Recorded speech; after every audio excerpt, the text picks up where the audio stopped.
like I went into it thinking of how am I going to apply this to my family? How am I going to make this, benefit me?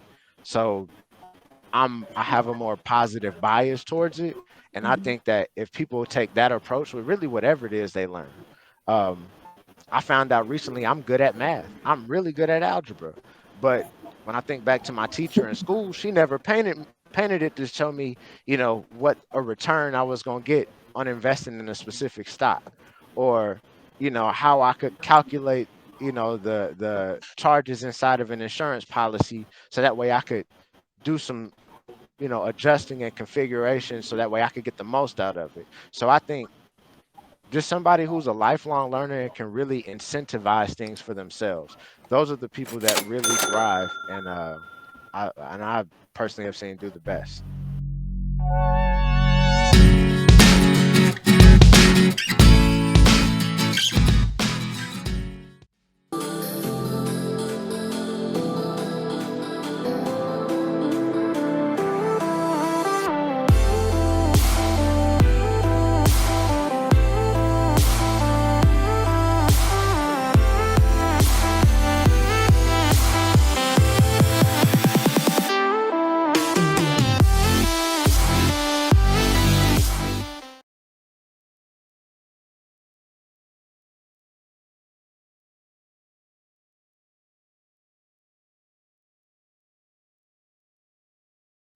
What's up, everybody? This is Jay Wicker with Small Hello. Business Standup, and I got some phenomenal co-hosts with me. So from the top Yeah. to the bottom, tell them where you located at, what do you do, and all that good stuff. Start at the Okay, very my top name. with you, Miss Angel. Okay, my name is Angel. I am from Panama. I'm basically out here in Atlanta, Georgia. I do a little bit of investments. I help out people that are doing publishing for their books, business development, anything that I can do to help you push your dreams, manifest those things that you're trying to do in your business. I'm here to help you. And you can always reach me at Love JC Realty on Facebook or on Instagram. Salute, Is it salute. me now? Your turn, Miss Sheila. Hello, everyone. I am Miss Sheila Little, and today I want to introduce myself as the friend and expert leader in the field of changing lives. And how I do that is through my company, Shaping Solutions, where we do consulting. So I help individuals with problems and we consult them and find solutions, and then some mindset work. So I do some coaching to help individuals gain the right mindset. And then I do some therapy, some therapeutic techniques to help heal some spaces that they may otherwise have not addressed on their journey to transformation. So I thank you guys for being here.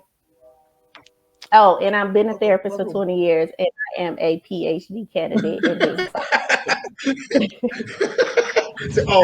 Just that. Look, that's Hey, a good look, thing. just slide that on out Yeah, there. Yeah. I don't know what that is in my shirt. Okay. All right, it's on you, Jay. Uh, my name is Jonathan Smith. I go by Johnny Leverage. I am a wealth strategist and trust consultant with Eniad Infinite. Um, we're a financial services and business advisory firm. What we do is we help successful entrepreneurs and business owners spend less time wondering about key financial decisions and more time focusing on what it really takes to grow their operations and thrive. We like to focus on the end goal. Why did you get into business? And really, I don't like to call it retirement. I like to think of doing what excites you. So in a lot of cases, people start businesses and you know the logistics business may be awesome, it may be booming, but you really don't want to drive trucks for the rest of your life, nor do you really want to focus on trucks. So we focus on strategies, using various vehicles to help our clients just achieve results so that way they can spend their time the way they want to and pass their assets, their legacy on to the next generation and really make their name last throughout the generation. So yeah, that's what we do. Look, man, I think that should be key for everybody, man, who's working, right? Mm-hmm. Who I say everybody personally, this business is working or whatever the case is, right? you should be wanting to get yourself in a situation where you can take care of yourself for the rest of your life, right? Whether that's through investments or whatever, right? You should want to do that, man. And it's what I've learned just by having conversations every week with Johnny, man, and on the phone talking to him. It's some things that they do, man, that a lot we miss, that we miss. You know what I'm saying? Johnny is the plug, man. Just keep it real. You the plug, bro. Awesome. So yeah, man. Thank you. So his name is Johnny Smith, right? But we call Yeah, him Johnny Leverage. Don't forget that, man. It's the leverage that we talking about Okay, here, yeah. right? the We leverage right create. That's here. what all of us want to do. Yeah, Yeah, I we, so we I Yeah, was yeah. gonna ask, like, is your last name Leverage? Because that is really good. no. Like the whole leverage thing. I That love will be that. that we don't. We should change it. Don't That change that's that's I guess it. my pseudonym or my alias. Okay. All right. When I take the glasses off, I guess then I'm Johnny Leverage. I don't know. Mm-hmm. Um, Uh-oh. Yeah, but yeah. nah, It's like your superpower. The yeah, leverage. it's my Yeah, Yeah, yeah, superpower. yeah, yeah. yeah. Like Yeah. That Clark sounds Kent like and a Superman. character. Yeah. Oh yeah. Oh Listen, yeah. man. In anything that you do, right? You want to try to have the leverage, right? That's why Mm-hmm. that's so Yeah. important, man. Johnny Mm-hmm. Leverage, man. Yeah. Doing more If with you less. have the leverage, you control the board, More or man. less. Yeah, you do it. The way we look at it is, because that's a term that really gets thrown around a lot in different industries. Whether you're talking real estate. My first introduction really in the finance industry was auto finance. Similar but different in a lot of aspects. Um, my brother-in-law, he does a lot of forex trading. Leverage is thrown in all of these different things, but and for the term that I think a lot of people should focus on is just being able to use something to its maximum efficiency, doing more with less. Um, you You know, know that? How are you getting the going to most. know what? What What's was up? that? Oh, okay. Go ahead. Sound like one of our Yeah. old episodes. That wasn't me. All right. But Go just ahead. creating an Go advantage. ahead. That's really what I like to think of leverage as is you giving yourself an advantage, whether that's some people create leverage. Sheila can attest to this in relationships Yeah. because setting boundaries is literally creating leverage in relationships because hey, I won't deal with this. And this Mm-hmm. is, once you cross this, and these people live happier lives. They've created leverage in their life. In a lot of cases, so specifically, I started off with like life insurance. And I saw that people do not create leverage with their life insurance policies. They do not have optimal policies, not the kind that you see on social media. You don't that they talk about. Most people don't have those type of policies designed, and then that just sent me down a rabbit hole. So Yeah. So what came up in my Sheila, spirit can you was look that up for us? what Go leverage, ahead. the Go ahead. word Go ahead. leverage. Leverage, the definition. Yeah, look that up Okay. for us, right? So we Yeah, can make but sure what we get came up while I'm looking the it up, technical definition. what right, what came up in my spirit, so I'm gonna give the definition. So leverage, the extortion of force by means of a lever or object used in the manner of a lever, use borrowed capital, investment expecting a profit made to be greater than its interest payable. But I think that what came up in my mind was that thing, the whole bottle thing, right? So we use, if you try to open a bottle by yourself, you yeah, don't really have enough strength, right? Like if you're trying to pop off a bottle. So you take like a pop opener, a tool. right? And you just kind of take a little Right. more, little less strength, and you're leveraging that machine or that tool to pop off something that you don't really have the strength to do yourself. Or we use a dolly, right, to leverage the weight of a refrigerator. You can't move that Facts. refrigerator by yourself, but if you had the dolly, you leverage that, you use that dolly as leverage to be able to move that. And so I think that when you talk about leverage, you are using the least amount of your energy to max, and you're taking whatever that thing is and you're using that, Yeah. which is making it easier for you yourself to get that job done, right? Yep. Yeah. Yep. And And I think that's everybody really we it. leverage our skills Yes. for money, right? Or Right. to get a job or whatever the case Well, I is, think right? we're learning how to do that, right? That's Yeah. that's the issue, especially I think in our culture. How do we leverage our skills to optimize our income or our lifestyle or whatever it is that we want. And I think that's what we struggle with. We don't know how to use our skills as leverage to get what we So Mm, I'm want. gonna put this on Sheila. We need an acronym for that. leverage. No, what is Yeah, it called? Did I say that right? Yeah, so you gotta break that an down acronym for for I know you leverage. can do it. Yeah, So you yes. want me to take the word leverage and make an acronym out of it. All right, come back to me Yeah. in 5 minutes. I'll have it for you. Yeah. but, but I may listen, have some so marketing let's material jump into also this after thing. that. And Angel, yeah, man. Angel, you have any questions? Definitely jump in at any time.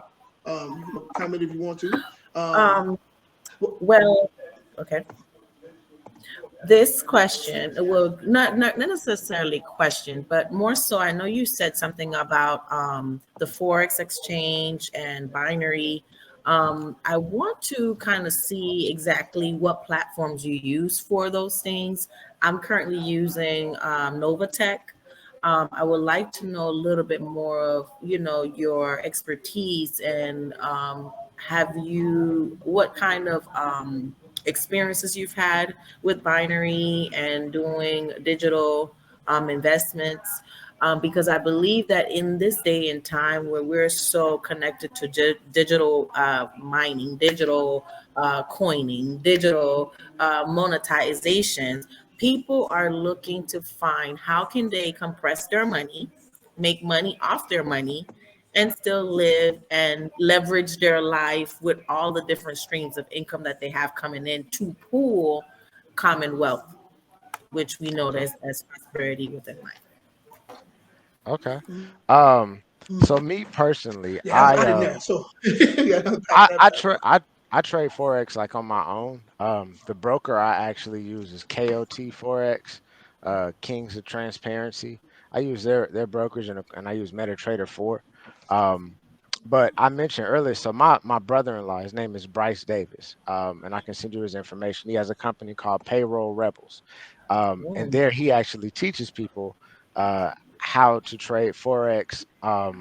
How to create leverage, and he uses like funded accounts, so he has a specific formula how he utilizes funded accounts to maximize the returns, and some other strategies that involve minimizing risk. So I'll gladly connect you in with him because he's the expert on that. He's actually the person who really taught me how to just trade in my own personal time. Wow. I'm That being said, I'm not to the point to where I'm an expert on it per se. Um, Mhm. I have my wins and my losses, but I can definitely link you in with the person who taught me, and who led me and gave me the strategies that I use and that I've been making money off of. I have heard of Novatech before, in which don't they get like they average like what 3% compounded like weekly? Every Friday we get 3% of whatever earnings we have placed there for investment. Of course, it's almost like they pay us insurance money to put our monies in more. I could say more intricate platforms where Bitcoin is being shifted or invested on behalf of the members that are part of the Novatech. And because they're using our earnings and they're using our fiduciary, however you say, for their gaming, they pay us every Friday 3% of whatever it is that we have on there, and it compounds every Friday thereof. Oh yeah. So for a person that might put $100,000, you might get a different amount than I putting $1,000, Oh yeah. Yeah, yeah. But if you leave it there for 5 years, you're looking at 1.5 million to 5.5 million, depending if you put 1,000 to $2,500. So who would not want to get paid off of their own income as they're working and still leveraging their life with different things that they're doing, Oh So yeah, yeah. I think it was Jebecca, that brother Jebecca Jones. He was on here, and he and I had connected, and he was the one. He had informed me of Novatech. Only thing with me and Jay, we're in Texas, so because we're in Texas, Yeah. they still they're still iffy on a lot of crypto laws. out here in Texas as far Mm. as, so we're actually not even able to really participate in that aspect of it. So the solution that I've actually come up with for people like in my situation, um, we utilize life insurance. So we created a way to be able to basically flow your money through a life insurance policy. So it's Mhm. liquid. So we're talking averaging a 3%, on average interest earned credit on every dollar that you put through your life insurance policy, which Wow. a lot of things people don't know are that you dictate how much money you want to go inside the policy. It's not like car insurance or, some other type of insurance where they're going to tell you, okay, this is how much you're going to have to pay. With this situation, you're going to be like, okay, maybe I want to put $20,000 in annually, Mm. or I want to put $200,000 in. You get to dictate that. The only thing that goes along and corresponds with the amount of death benefit, which subsequently equals cost of insurance. So the more money that you have on a death benefit, the more that the insurance company is going to charge for cost of insurance. So we figure out a way to minimize that and allow your money to flow through the policy and create an average, like I said, average. In more recent times, I've seen accounts get credited like 10.5%, um, Ooh. just going through an insurance policy. annually. And yeah. Well, no, this is no, this isn't Annually.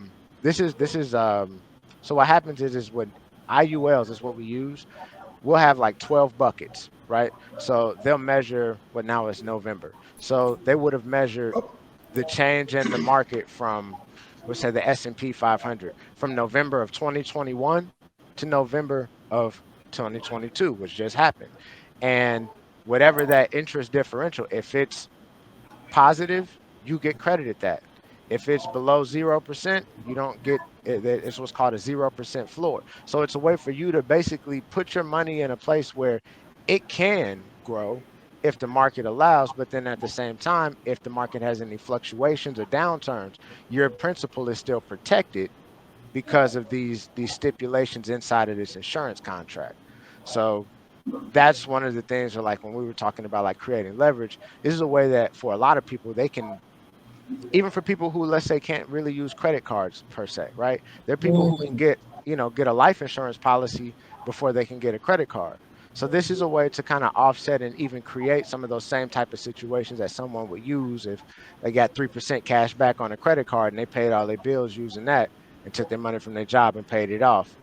So they're just different strategies we can employ that until Greg Abbott or whoever it is out here in Texas gets their act together and lets us participate in some of those 3% weekly gains. Because I'm be honest, I'm salty. I'm salty. Yeah. I can't play in that game. I have a question. Wow. So let's 3%. just That's say, crazy. hmm um, I my mixed feelings come like, so living in a state and then having digital property or digital connections. How come it being digital increments of monies? How come the law governs what you do with your money online? Honestly, That's be yeah. that's That's just beyond my bureaucracy. expertise. That's just what's called bureaucracy. And here's the thing.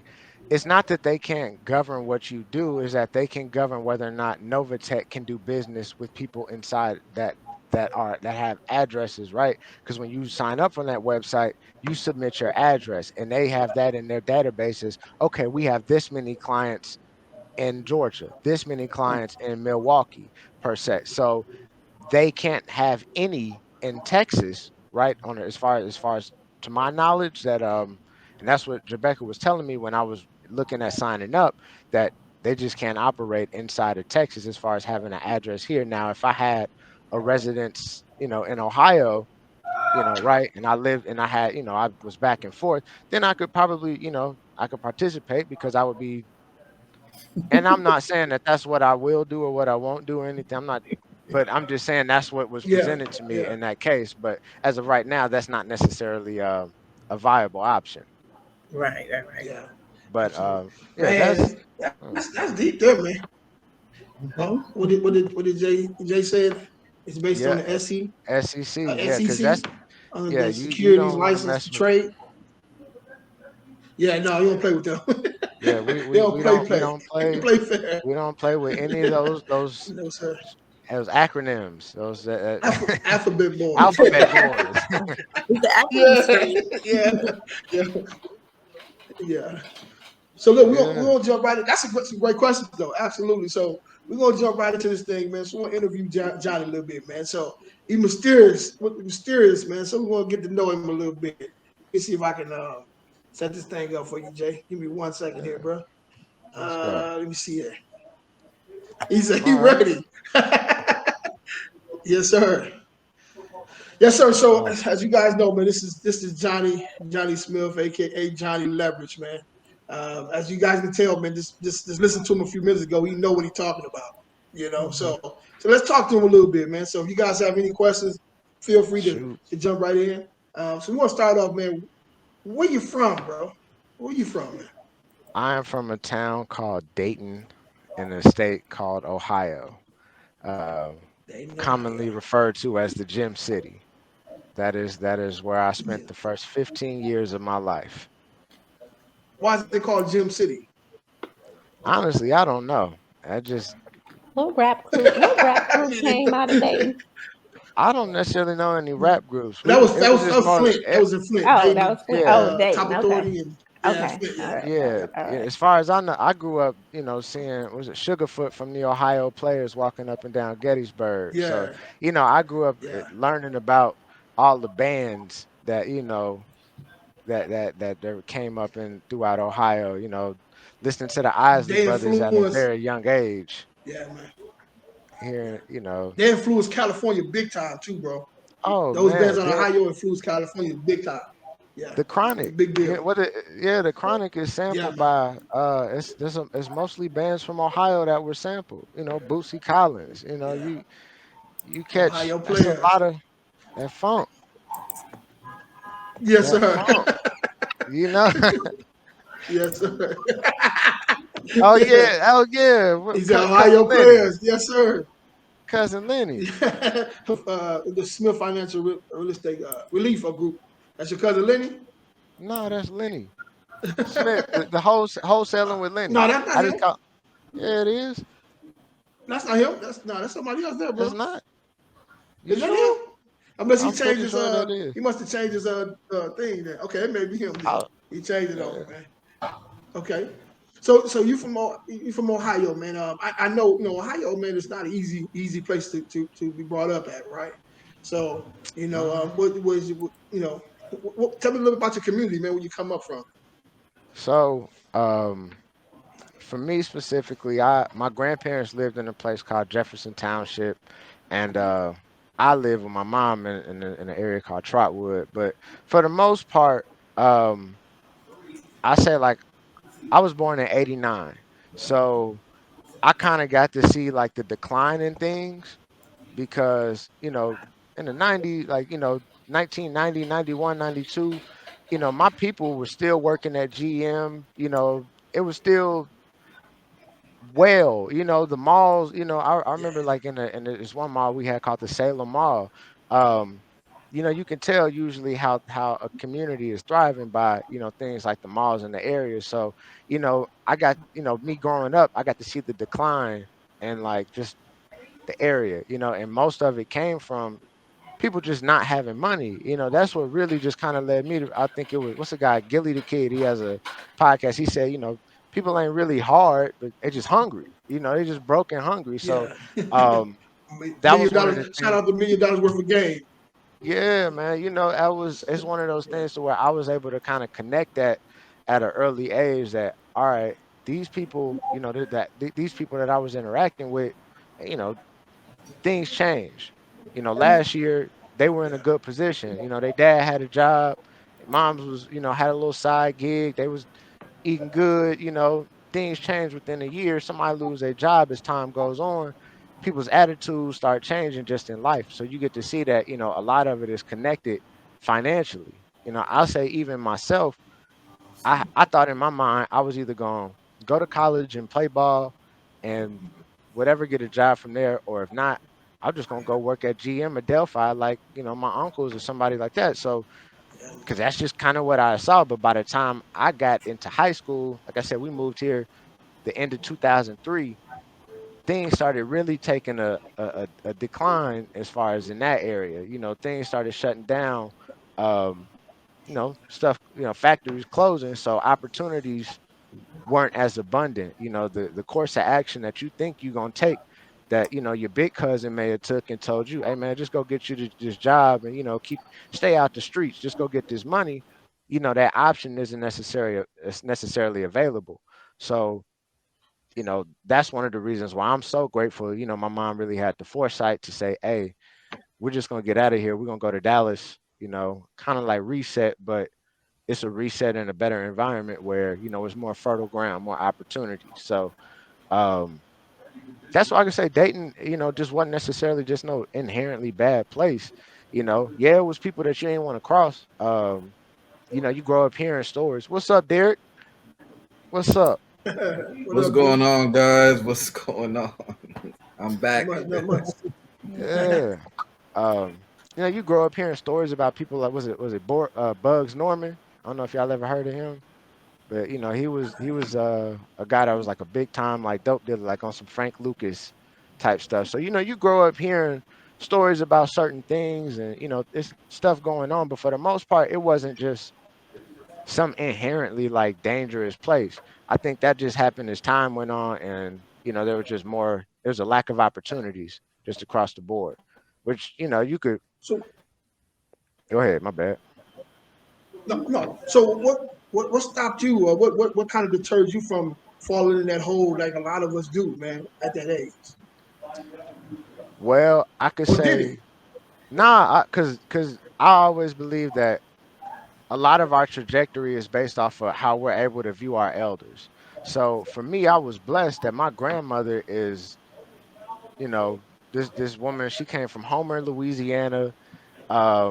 Ended up going through graduating college, becoming an HR professional to the point to where I think this like in the 70s or 80s, she left the credit union she was working for, started her own company, and then brought them on as a client.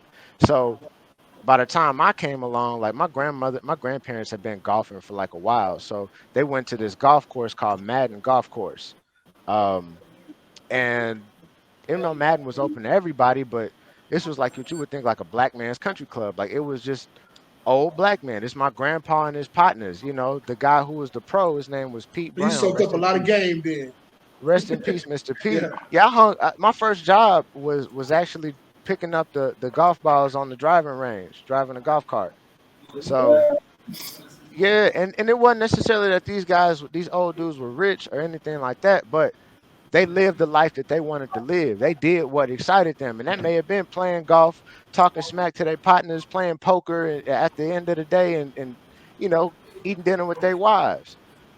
But it was a situation where I got to see people who were just living, my elders who weren't struggling. So I think that for me really changed a lot of what I would, what you believe is possible.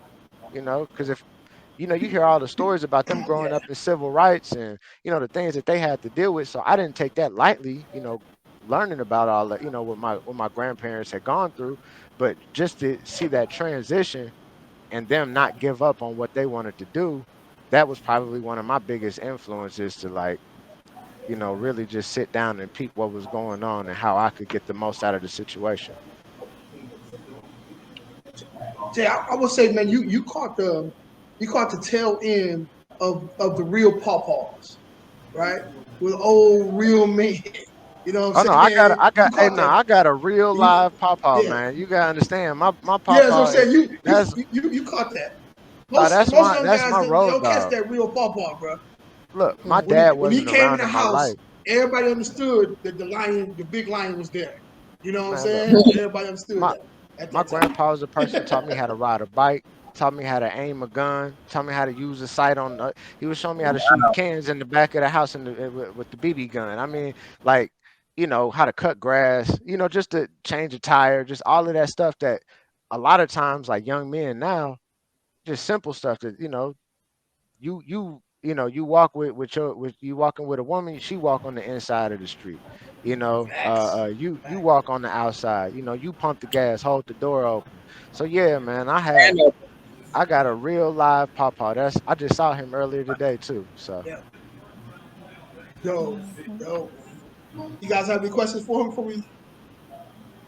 Well, I have a question Okay. because I Okay. hear Go you ahead. talk about, the insurance world a lot and how you transition. But can you tell us about that transition, or what was the thing that made you say, this is what I want to teach, this is what I want to empower the world, this is the impact that I want to make? Like, when did you make that decision to focus on this particular area?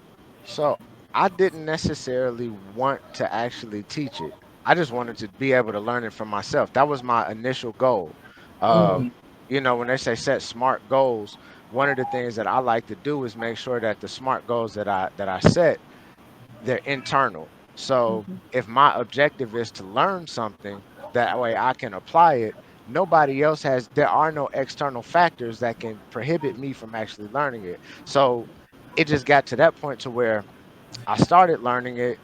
Um, Really 2014, no, was it 2013, 2014? I started working at Capital One. I worked in auto finance. Shout out to my friend Seisha, one of my homegirls from PV. She had got me the job. Prior to that, I was just an audio engineer. um, I worked live sound events. I did ADR. I did a bunch of different stuff just in the entertainment side of things. But during that period of my life where I was kind of in both worlds and they had collided, um, one, I looked at what were my goals as far as in the entertainment side of things. And a lot of times, just, to get a deal or to get to the situation where you can, have a successful career, which after I learned, from my teacher, his name was Mark Solomon. Um, it's actually the guy that I don't know if y'all remember that song, "All About the Benjamins" Hmm. with P Diddy. So they got Hmm. a remix. It's a rock remix where it's a guy playing the guitar. That guy Mark Solomon, my teacher, he's the one that's playing the guitar on that song, and he actually negotiated his own contract. And one of the things that he had told me was that his dad had told him, which was music is a business just like anything else. And I'm starting to look and say, all right, well, I'm working at a bank. They doing auto loans. And then in the music side of things, people just want to get this deal, which ain't nothing but a loan itself. So we get into this situation where people are making money off of interest, off of lending money. And that got thrown around. And I read a book called The Banker's Code. Derek, I will send you this book because you do insurance. This is something that I think will definitely help you out because it's what changed my life and helped me realize that, oh, it's just a mindset. It's just how you think and how you utilize these products. And as I just started learning it, I'm kind of one of those people to where like I got a big mouth. So if I learn something and I feel like it's helpful to my people, like, hey, did you know such and such? Did you know this? Did you know that? Like I'm just one of those people that even I'm one of them guys to where you be like, man, John just talk too much. I know he be excited about all this stuff, but and he always talking about business. He always talking about so that's kind of like inherently in my nature. But my goal was never really to just spread it. It was just to the point to where like I got this information, and actually to the most transformative information I got was from a brother from Detroit, Michigan. His name is Rich Dotson. Um, he runs an agency out of Silicon Valley called Thrive Wealth Solutions, and you know the information in the game that they just kind of I didn't have to pay for this information. I had to, sign a non-disclosure agreement to not try to, reproduce it in any capacity of that. But like I'm getting information that like I know people that have been in the insurance industry for decades and they don't have it. And it's just because I had been able to connect with the right people and the right, I'm able to sit in the right rooms and have the right conversations with people. And I'm getting this information that I know from working at an insurance company. I worked at this company called National Life Group. I was on the sales desk. So, um, basically when agents wanted illustrations ran, they had questions about products. I'm talking to agents across the nation, and like I said, that was just my job. But then when you start realizing, like, yo, there's a huge gap in what people should know and what they do know. And so that just kind of led me to the entrepreneurial aspect of it of, all right, well, there's a need that needs to be filled. Mm. Um, I got to feed my family. I could go, do whatever, or I could use this knowledge that I said I was just going to attain for myself. I could say this opportunity and I could exploit it, and then I could create generational wealth. Um, and even, for myself, residual income, because that's why I got into the entertainment side of things, because I wanted to create residual income for myself. Now I'm in a position where I've sold policies to where these policies are going to pay me possibly for the rest of my life. So that's just wanting to share my experience and try to, because like I said, I know there's other people who are probably in the same situation that I was back home, who, they probably didn't Yeah. leave, so they weren't able to experience and, be able to sit in the same rooms. So my thing is as well, somebody took the time to give this information to me. Somebody took the time out of their day to really try to bless my game. So at the very least, it's a cycle of life. I can reciprocate this, and that's really what I Reciprocate. what I try to do Absolutely. now. That's huge, Well, man. thank you. I That's have a what we have to follow-up do. question. We have to. Hmm. I have a Yes, follow-up question.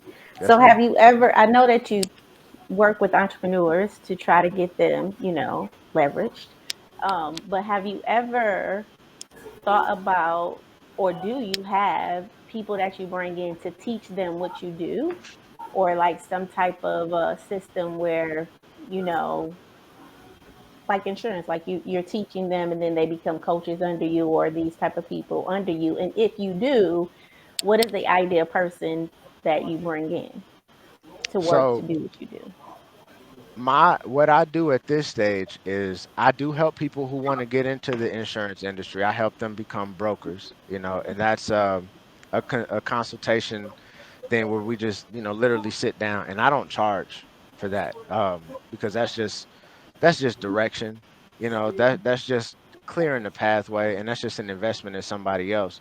But even I work with other insurance agents, because a lot of agents are signed to IMOs that really don't give them the leverage that they really require. So there have been people that I used to help when I worked at the insurance company, but I just may have met them just out in the streets, just randomly at a conference.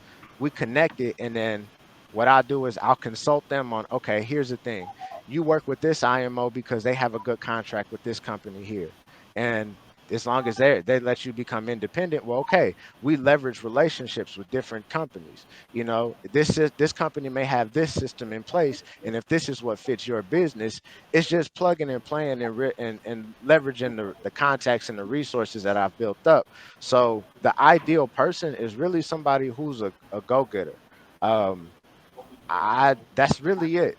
You just have to be a lifelong learner. There's no really nothing. Nobody is predisposed to really just know any of this stuff more than anybody else. Yeah. It's just a situation of you have to be able to, I think, spot a personal advantage for yourself, because that's what really helped me. Was I was like, I went into it thinking of, how am I going to apply this to my family? How am I going to make this benefit me?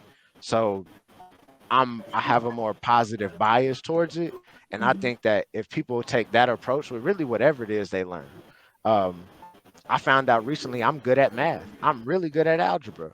But when I think back to my teacher in school, she never painted it to show me, what a return I was going to get on investing in a specific stock, or, how I could calculate, the charges inside of an insurance policy, so that way I could do some adjusting and configuration, so that way I could get the most out of it. So I think just somebody who's a lifelong learner and can really incentivize things for themselves.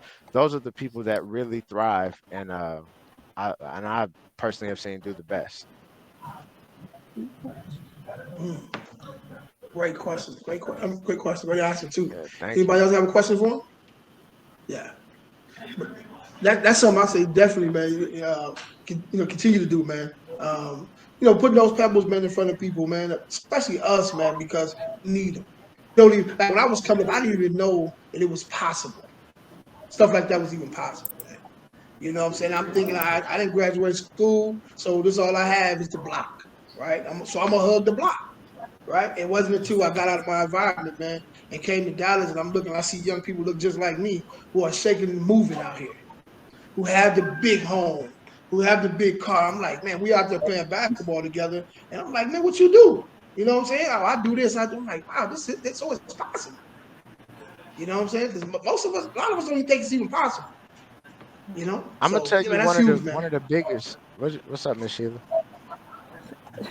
So I do have a question because, like he said, I think that we think it's impossible. So can you walk through like an assessment process? So if I came to Johnny, right, I just have a term life insurance policy, what as an entrepreneur, what would my process be with you? Like you would bring me in, you would kind of see what my assets are, like, and what benefit would my investment, me investing my time in you, what would that yield be? So here's what we do, and Derek is probably really familiar with this too. So the policies that I specifically specialize in working in, like index universal life insurance policies, if structured properly, can be an alternative to a 401k.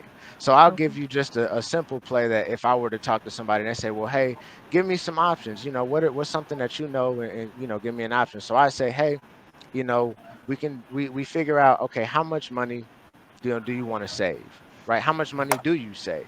Because Mhm. honestly, people put money inside their 401ks and they don't expect to ever touch it. So we don't look at, okay, how can we find some discretionary income that you have? Because that's one of the, I'll tell any agent that wants to, sell life insurance. That's the worst thing you could ever do is try to get somebody to buy an insurance policy, a lifelong commitment based on discretionary income. Two things Mm. just don't go together. We're talking about, I want you to take this serious. So if we look at it as an alternative to a 401k and you're able to walk with me along those lines, I'm able to show you exactly why this is possible. So in that process, okay, you'll go along. So I'll show you that, okay, if we set up this policy, we can use what's called a lifetime income benefit rider. Various companies offer this. A life insurance policy is a contract.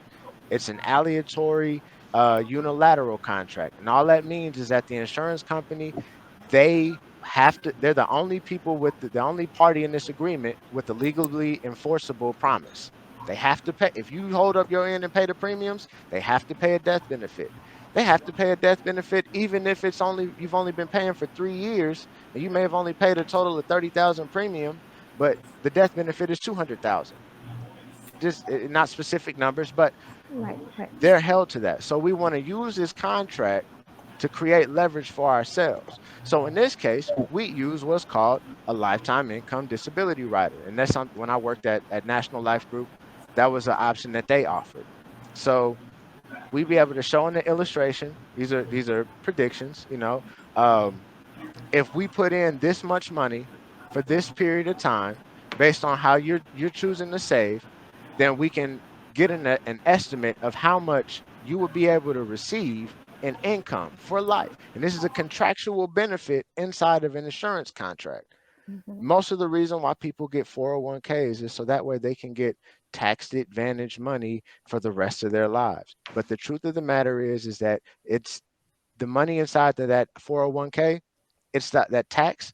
Just look at it as that's already the IRS's. No matter how much money accrues in there, that's the IRS's money.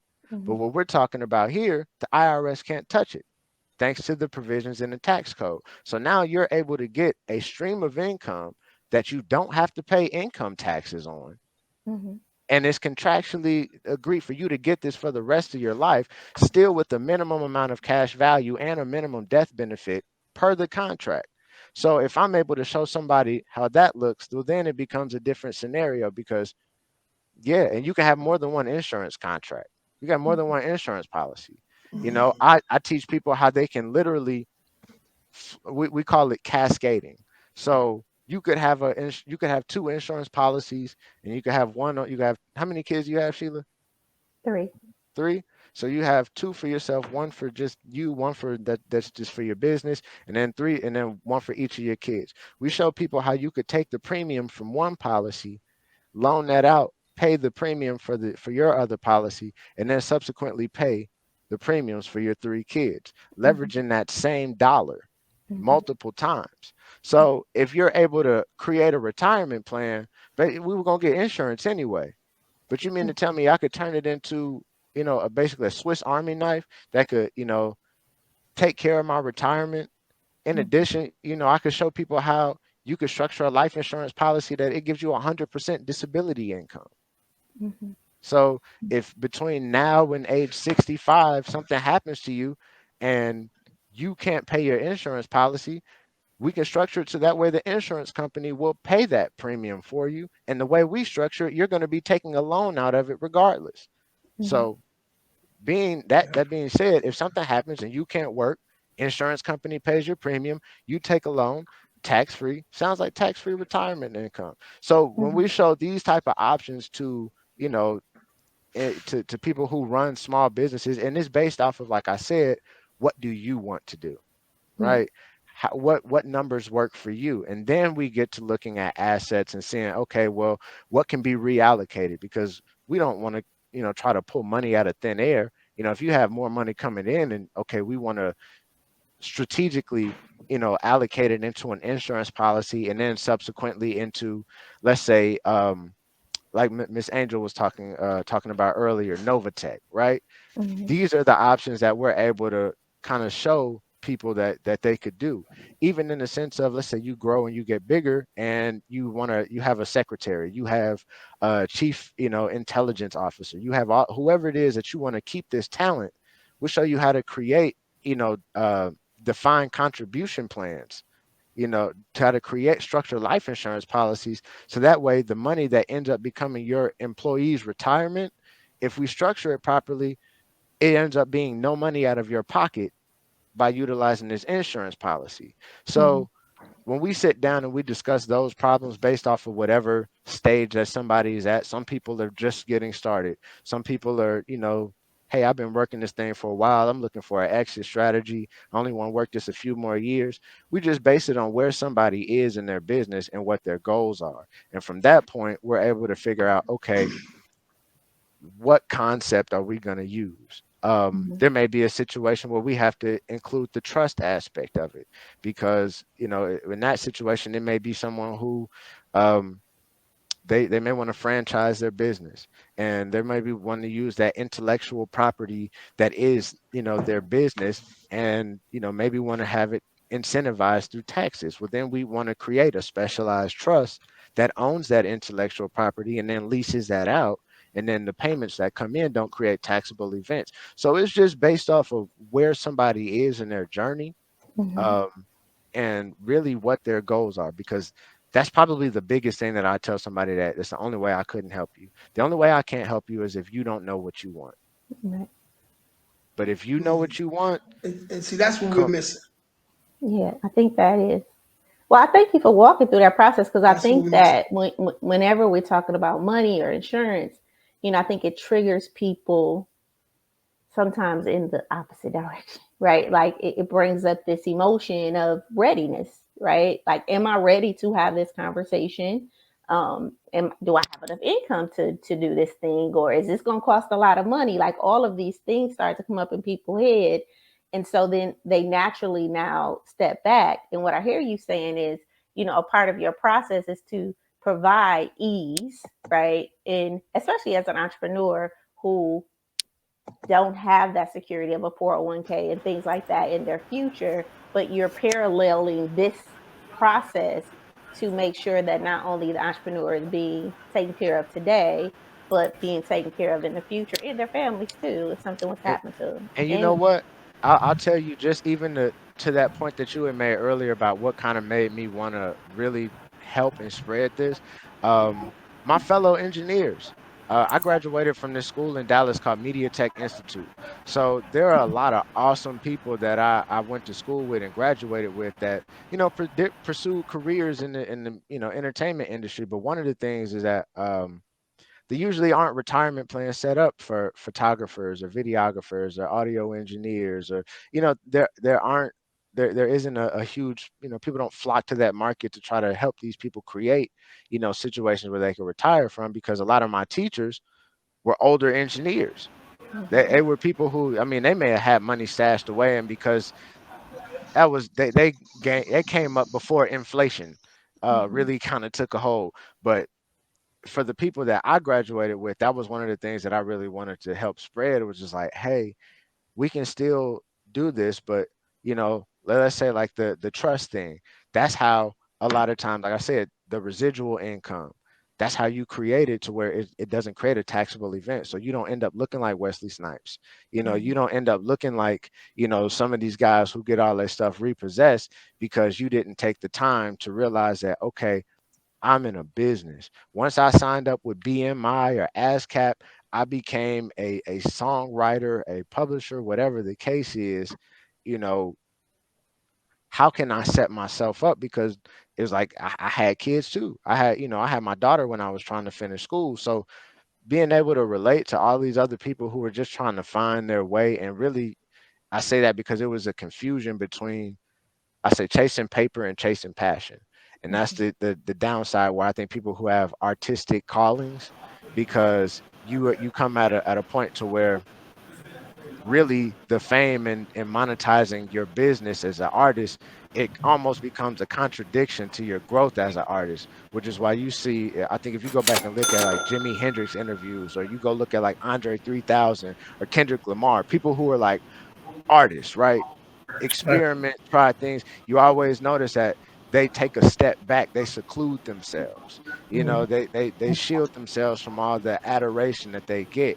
And I think they're blessed to have everything set up to where they have advisors and everything set up for them. But for that average guy that, maybe he's not going to make millions of dollars off of his music. He may make, you know, 20 or 30,000 in a year off of everything that's going on. How do you set yourself up to really be able to eat off the fruits of your labor later on in life, so that way you're not, old and trying to figure out, what am I going to do? Back to, like I said, how I saw my elders. When I was able to see my elders living life how they wanted to, how do I create that for myself in the circumstances that me and my peers and, the current surroundings are given? Yeah.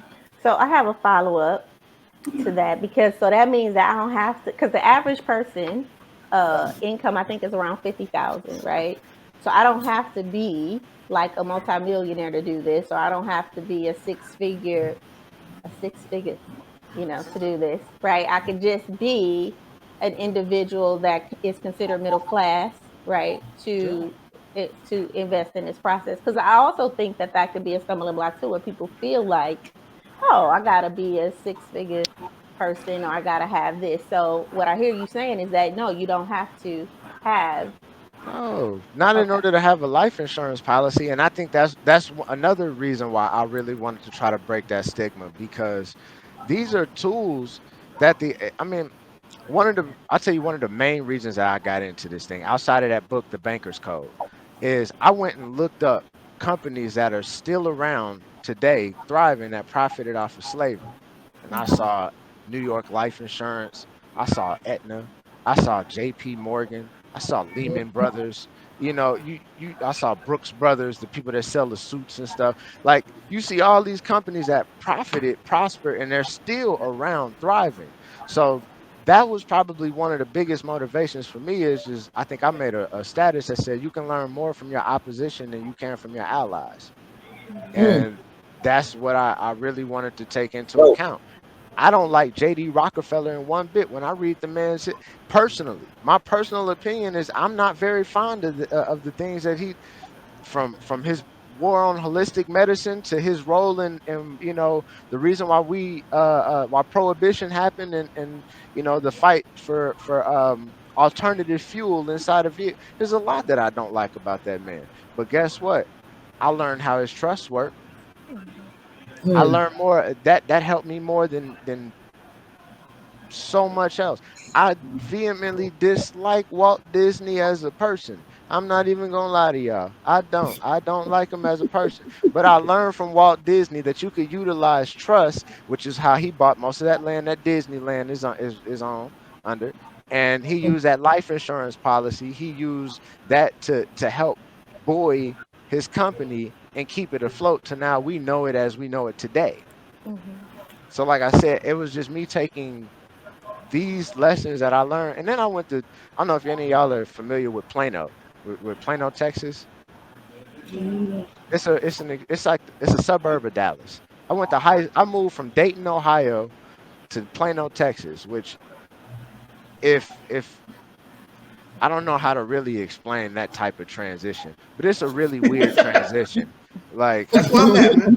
You know, I'm right here. it's I'm right like here playing. I'm right here. yeah, so it That's where goes I'm like at. when you in the Midwest, we I know understand like exactly what you're things are saying. just. Yeah, But then when I yeah. got down here, It's, it was like everything was just so segregated. I had friends that were like, Oh, I actually learned about like different countries in Africa, right? I really had to learn because I had friends from Ghana. I had people mistaking me for being Ethiopian. One of my friends I hooped with was from Nigeria. One of my friends that I it's, made music it's, with, he was yeah, from the it's Ivory truly an Coast. international city. This is an internet, like I'm meeting people Yeah, from truly. Japan, from China, Everywhere. and these are just people I'm going to school with. So Mm-hmm. I'm getting Yeah. immersed in like a lot of different culture, but then at the same time, you also see how other people's parents act, how other people's parents move. So Mm-hmm. I always mm, sensed if there was disdain, I I sensed think it, it but was a then at the plus, same man. time, it is a plus because I you ain't get to tripping. see Yeah. exactly how these people are preserving their wealth. And I'm like, I don't have to like you to learn from you. Mm-hmm. That's Nah. what I always tell Exactly. everybody. Like, take your fit, and this is not to be insensitive because Miss Sheila helps people work through their emotions, and I'm not telling people to box them up. But in some cases, you're gonna have to just shut your emotional side up and realize that you got more to learn in this situation than not. Yeah. And And that's I a think that's why I call it managing your emotions, right? How do you stay anchored, right? So it's not about yeah, like releasing them, it's just about managing them because they're going to come up, as we progress through life, and especially when we're changing mindsets and shifting cultures and yeah, perspective and learning different things, right? So that's it. yeah, Mm-hmm. yeah. That change Yeah, is awesome. that's one thing I learned too as well, man. It's like, coming from where we come from, man, you used to been around a certain, I say, type of people, right? Or I'll just say black people, where I'm from. Yeah, But here, it yeah, you was. definitely is a gumbo of people, man. You I'm see gonna some, tell you see you. some like, wow, man, like, okay, where you from? People look just like you, but they got heavy accents. They from somebody. I'm like, bro, I could have swore I knew you from my hometown, bro. You know what I'm saying? So it's like that. But it's cool. That's I love it, real. man. I love it, man. You go to the nearest shop or whatever, sit down with your laptop. You just never know the conversation that you can have a whole conversation growing up and with people would never probably even talked to before. You're never I've gonna met see again. You know what I'm I've saying? met So right. I love millionaires. it. I've met millionaires out here, just random people you wouldn't expect from a bucket of paint to be wealthy. Yeah, man. Um, just striking Got it. up conversations Yeah, at Lowe's or you just being yeah. out and about and you And just they, had convers. yeah, I call it dad and mode. they got Once it I too. had kids, I just started Yeah, man. talking to everybody out in public. So Mm-hmm. Yeah, Wow. And being nosy, you yeah, just ask questions. I remember yeah, when man. I first moved into a new community, and it was like everybody was like, "So, where do you work?" And it was so invasive to me. Like, why do you want to know where I work? But then the more the more I got Yeah, out, I realized that is a conversation to be had with people, right? Like, what do you work? It's like these conversations that require you to be a little more free with your information. I guess I want to say, or at least Um, to develop that like the personal elevator speech, yeah. because that's something that I had to really grow out of because I'll tell you one of the biggest things that caught me off guard is when I got down here, people who just wave. It's Southern hospitality. mhm. I'm yeah, coming from the Midwest, and yeah. I'm just It's like, real. You Everybody's like, don't what wave. is you You don't waving at me? wave. Like who? I don't know you. Like what is? I don't know That you. is But so then true. That was weird, man. yeah, but you just be I thought driving that was down the weird, street, and man. it's just whether it Like, don't do I matter know who, him? whether it could be they could be white, black, whoever the case. It's Southern hospitality. People just Mhm. wave, and so Yeah, after a while, I just was like, hey, when in Rome, and then I'm not even gonna lie, it just What kind you of want helped to me do, just, bro? hey, you I flourish. think for society, we are so used to having relatory conversations with people. So it matters where you spend your time to get increase for your family, for your daily life, so you can get the things that you like, the houses, the cars, maybe you want to do that lavish trip to Paris or Dubai, and I think I struggled with that for a time because 7 years ago I was working for a big corporation, and then I started working for myself. That dynamic of working for yourself and working for another corporation changes because you have to have grit. You have to wake up. You have to, set your course on where you want to be, goal for goal, day by day. Some days you have high and lows, but when you're working for someone, you have to roll out of bed, get there, get your money. It takes a part on you. So when you're having conversations of what do you work, what do you do for a living, and when you start saying that, well, I work for myself and I do this and I do that, is a little different than, oh, I just work at this corporation. You Yeah, know, I mean, yeah, it definitely is. At the end of the day, I think the biggest part is not finding your identity in whatever it is that you're doing, um, because that is just a part of you. One of the things that shout out to Danielle that I'm even big on is I let people know how much of an anime nerd I am. I That's just something that I'm into. I like sports. I like anime. Like there's a bunch of different facets. So I think that the unfortunate thing in our capitalistic consume based society is that people find identity in whatever it is that they do to earn money. And that was one of the things that like I really wanted to try to shake for myself, because me growing up, especially, like I felt like a stigma that, okay, if I don't do this and I don't make this type of money, then I'm not a man, or I'm not able to. And come to find out, it's really just a lot of times it's like, yo, it's it's mindset. that. Shout out to my papa. Shout out to my papa, my grandparents. My grandma's always been a working woman, but then there was times when my grandpa was the breadwinner, and that kind of changed throughout life. But what never changed is that he washed clothes, she washed clothes. He cooked, she cooked. He did dishes, she did dishes. You know what I'm saying? Of course, he made that, cleaned out the gutters and cut the grass or whatever. It was just different things. But so it's like once you learn to find your identity just in who you are, then those conversations become a lot easier, because then it's like, oh, well, this is what I do here, and then you got layers. So the more that you get to know somebody, well, you may not have known this, but I also do this as well. What? And then you build more connections as life goes. But I think that's really the hugest part that, like, and I even tell my clients this: don't get tied up, because at the end of the day, my goal with them is to get you to the point where you're doing what excites you. What most people call retirement, but it's doing what excites you. And you have no idea, and a lot of times, what that looks like right now. That may look like you being the kooky old man with a whole bunch of land that really don't mess with building stuff on your land. It looks so different for so many people. So it's like, if you tie yourself down to one thing, which is, I'm an accountant here. That's why I really don't even like telling people what it is I do. I like helping people with finances. I like helping people with money. I'm your money man. I think you make a great But point, Johnny, with the whole identity thing.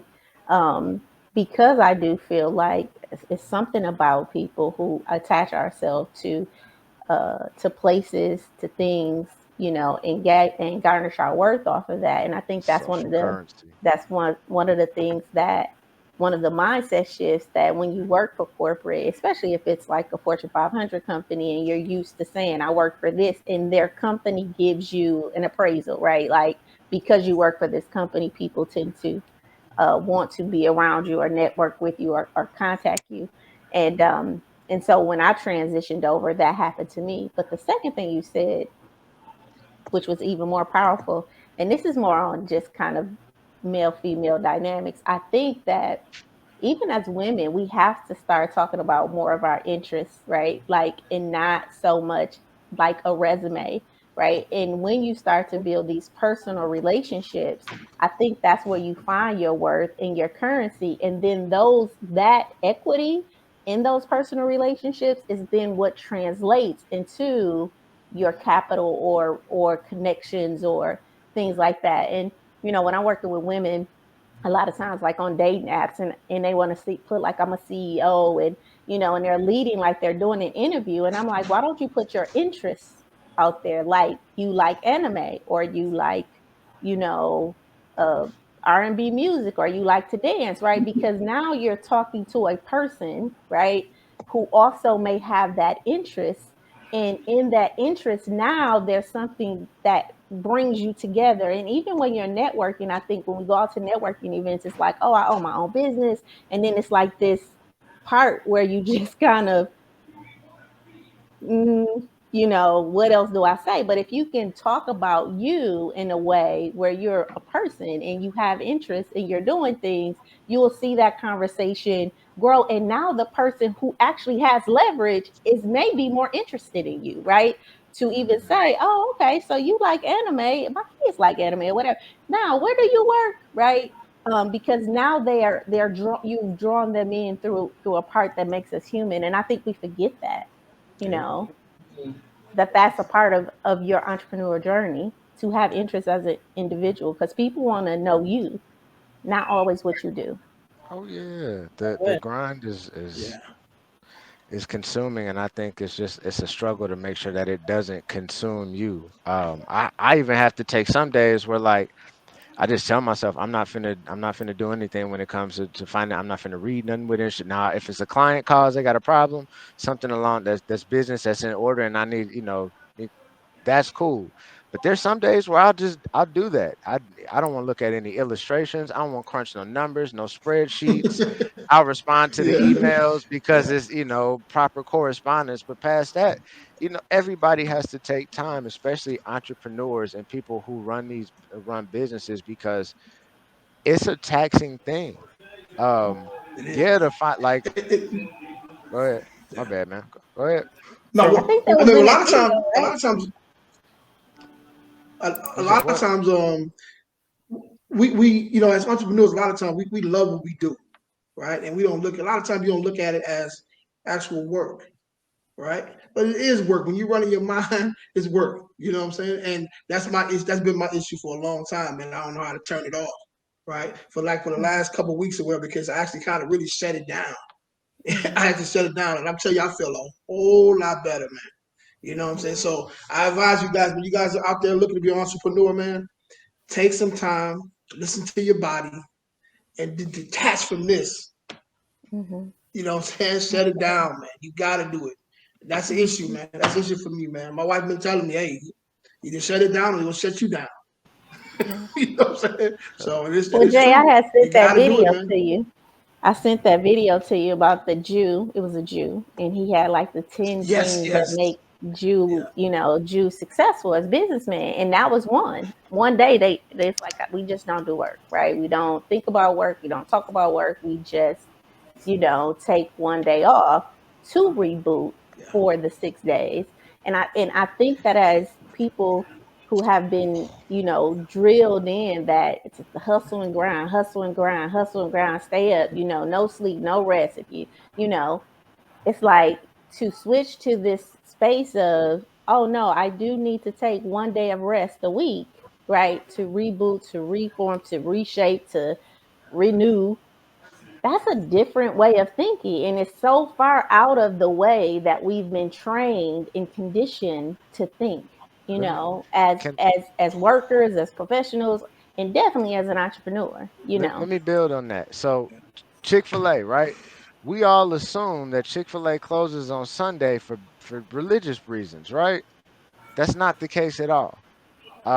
There's a book I advise every entrepreneur to read. Every it's called 3 Feet from Gold. It's one of the books on the Napoleon Hill Foundation, is by Sharon Lecter and Greg Reed. And in it, Greg Reed, one of the guy who writes the book, he speaks on meeting Truett Cathy, the founder of Chick-fil-A. And Truett Cathy mentioned in the interview in the book that they gave that Sunday just so that way the employees could have, like you said, that day off, because that's something that's such, as uncommon, especially in the fast food industry, right? You go to McDonald's 7 days out the week, you go to Wendy's 7 days out the week, you can go to Golden Chick 7 days out the week. You can't go to Chick-fil-A. So that was something that, you know, he stated that he implemented just so that way it gave back to the people that, were his employees, giving those scholarships and things away. But like when I read that, it was just so impactful. It was like, man, we all assume, right? Even on the conditioning part, so many people assume and make jokes. Oh yeah, that's God's chicken. That's Jesus' chicken, right? I mean, it may be, but at the same time, the guy who started the company really did it to show love to the people who worked for the company, Mhm. Yeah. and I Yeah. think that's But powerful. it was a time, man, where a work week was 5 days, right? That Mhm. used to be, but now they figure out that you can work you on a Saturday and Sunday, so they got you working 24 hours a day, 7 days a week, man. You know what I'm saying? Mhm. And So, if you and really Capitalism. you're right working, though. it's You definitely got to do something. yeah. Or it's the mindset that you got to work, like all these days. And when that starts to have a toll on your body and your health, and everything in your family, then now it's like, man, I wish when I look back, I should have, and it's okay to have balance in your life. Actually, it's a healthy thing to do, you Hmm. know. And it's time where you got to go in too, right? You gotta go hard, man. You things got to get taken care of, whatever the case is. But you got to have time for play as well. Mhm. Simple as But I that, think man. You that's know what more I'm about saying? focus Some days and you might not have no sleep a couple hours that day. Say it again. mhm. I said I think that's more about focus, right? And this is where Johnny said about being goal oriented and having clarity. And when you don't have clarity, seeking out help and assistance to get you that clarity, because the more clear you are, then the more efficient and effective you can be. A lot of times we procrastinate and we are held up in our behaviors or what we have to do is because we don't have the clarity on what to move, and we can be very indecisive when it comes to making decisions and things like that, which is all emotional things. Um, and as soon as you get clarity, though, if you know the things that you're clear on, you can execute them, right? Pretty Right. quickly, unless you build habits that don't allow Right. you to execute.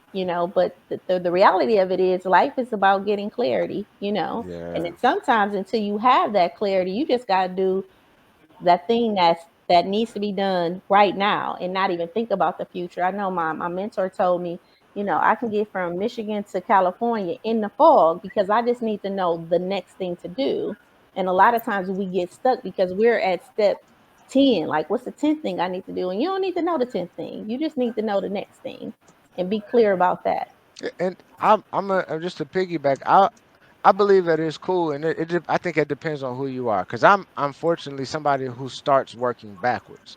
So Mhm. like I use when got into insurance, like that book I mentioned, The Banker's Code. That book was talking about how people who are in private lending, right, the stuff that Brother Jarrell that's on here every now and then, um, how banks actually utilize money inside a life insurance policy. This whole and use qualified retirement plans, loan it out, create arbitrage, create a spread off the money, and increase the velocity of the money. I started off on something so next level that by the time I actually got, and I'm saying because I know exactly what you mean. I think the key is for some people is just tuck it away, right? It's hard for I think a lot of people to take that information and realize like it's a blessing that you know what step 10 is, because it's a lot of people who on step 9 who don't even realize that that step even exists. But I think it's like rather than getting yourself so caught up in you knowing that, tuck it away, because for some people who I work with, like on the trust thing, there's some real estate guys who like they not there. They deals ain't got to that point yet. And Jay, that climb that it takes from people hopping into wholesaling and getting to the point to where, hey, your tax bill right now doesn't make sense for you to spend 30 grand, to get this whatever entity set up, because you're not even making that much. But the fact is life is chess to a degree, And the more control, or the way you're able to manage yourself, you're able to be like, all right, well, this is important. It may not be the most important thing right now, but let me file this away, because a human brain is a beautiful thing. Once you see something, something will click. Something will be like, hold on, wait a minute. I remember I talked to that one guy when and then the situation is applicable. That's why I think it goes to a Yeah. point to where, because sometimes it's hard in the information age that we live in. You get so much information that you may get step 16 before you get step 4. Yes. And Facts. like, and I'm saying Facts. it because I've gotten That's that, so and it's true. like where you just got to kind of Yeah. file it away and realize that, okay, I got a piece of the puzzle right now. This ain't Mm-hmm. the whole puzzle, Yeah. but it's just that piece, or this corner piece, or whatever it is, and file that away, so that way when it's time to use it, you It's gonna got be that valuable. tool there. It'll be Mm-hmm. valuable down the line. Yeah, Yeah, it's definitely pieces. That's You why it's important collecting you to talk to pieces to the different people, puzzle. man. yeah. Mhm. Yeah. Yeah. You definitely It's collecting important to pieces talk to to the different people, puzzle. man. You know. Yeah, Facts. and I say this because I think that people. I think this is why we have serial entrepreneurs though that don't complete tasks, right? So you have people who start projects and never complete them, and then start projects and never complete them, and then start projects and never complete them, and then they say that they have ADD when truly it's just like you like to add things in your life and you really don't know how to finish, right? Because when it comes to finishing, it's going to require you to tie up those loose ends. And sometimes those loose ends are not about the pieces to the puzzle. It's about patience and knowing how to put, you got the pieces now. Now, how do I put this together? And I think that's where most people need help, right? That's where you need the coach. That's where you need a Johnny. That's where you need a Derek. That's where you need an Angel like or Jay to come in to give a different perspective, an objective view, and then kind of start to put things in place so that you can execute um, and And actualize your and goals.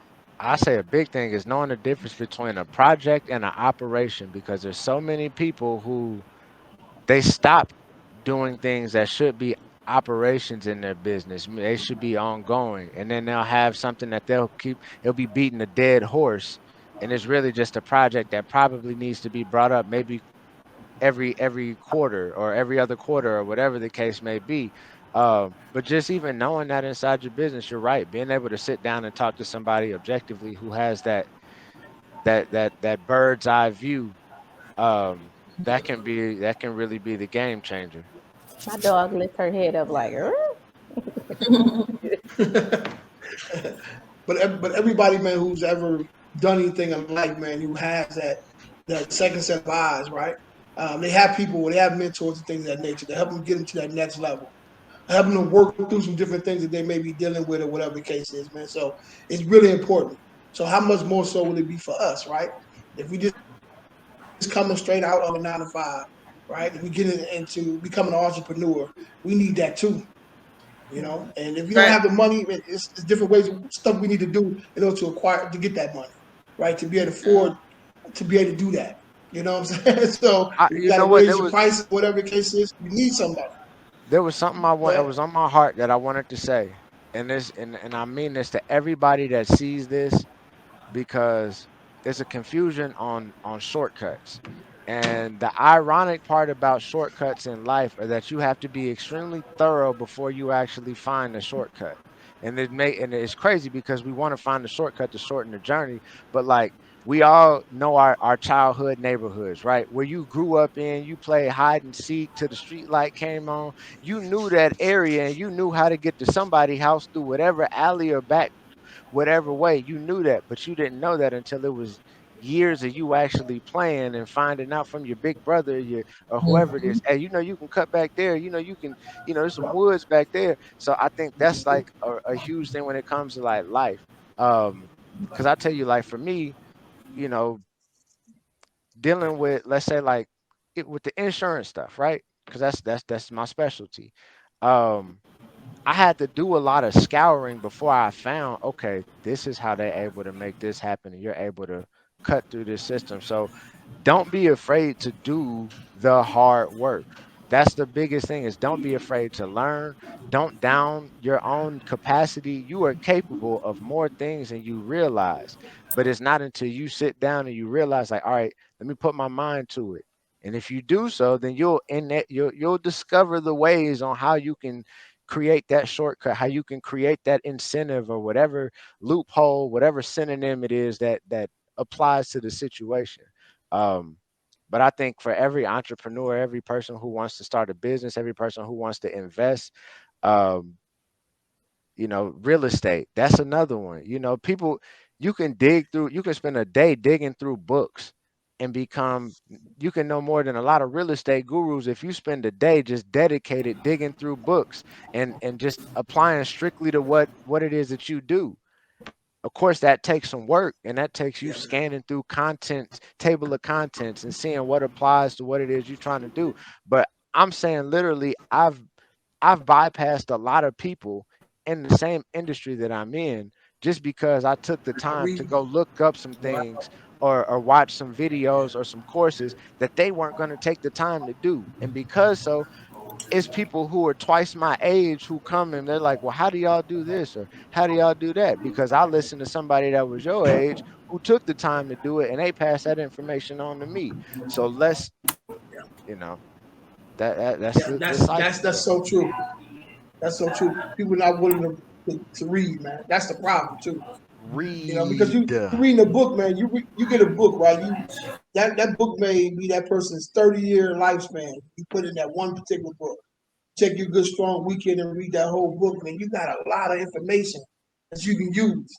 You know what I'm saying? But like I said, most people, us, not gonna read, man. We will It's read. We're gonna sad, we're man. gonna speak now we're gonna speak that into existence. We're gonna I change the like that. narrative Okay, right here okay, and there, right yeah, here and now. I, No, we I will. feel It's cool to be yeah, smart. yeah. It's cool to pick up that book because guess It's what? cool to be smart. Um, I got a cousin right now he's 26 years old and he's in jail for a murder charge. And it hurts my heart, but it was something that he told me when he called me, and he was saying, yeah, cuz I'm reading now, I'm sitting down and he's telling me all these things, and I'm happy that he's doing it. But the big cousin in me that's, I'm still sensitive to it, but when he come out, I'm gonna tell him, fool, you didn't have to go sit down to do that. So I'm saying that To for a do lot of that. our people is Yeah, that you man. don't have to get put in this stressful situation to change. You don't have to get put under pressure. You may call them artificial diamonds, but guess what? They still make diamonds without them being put under the pressure of the earth.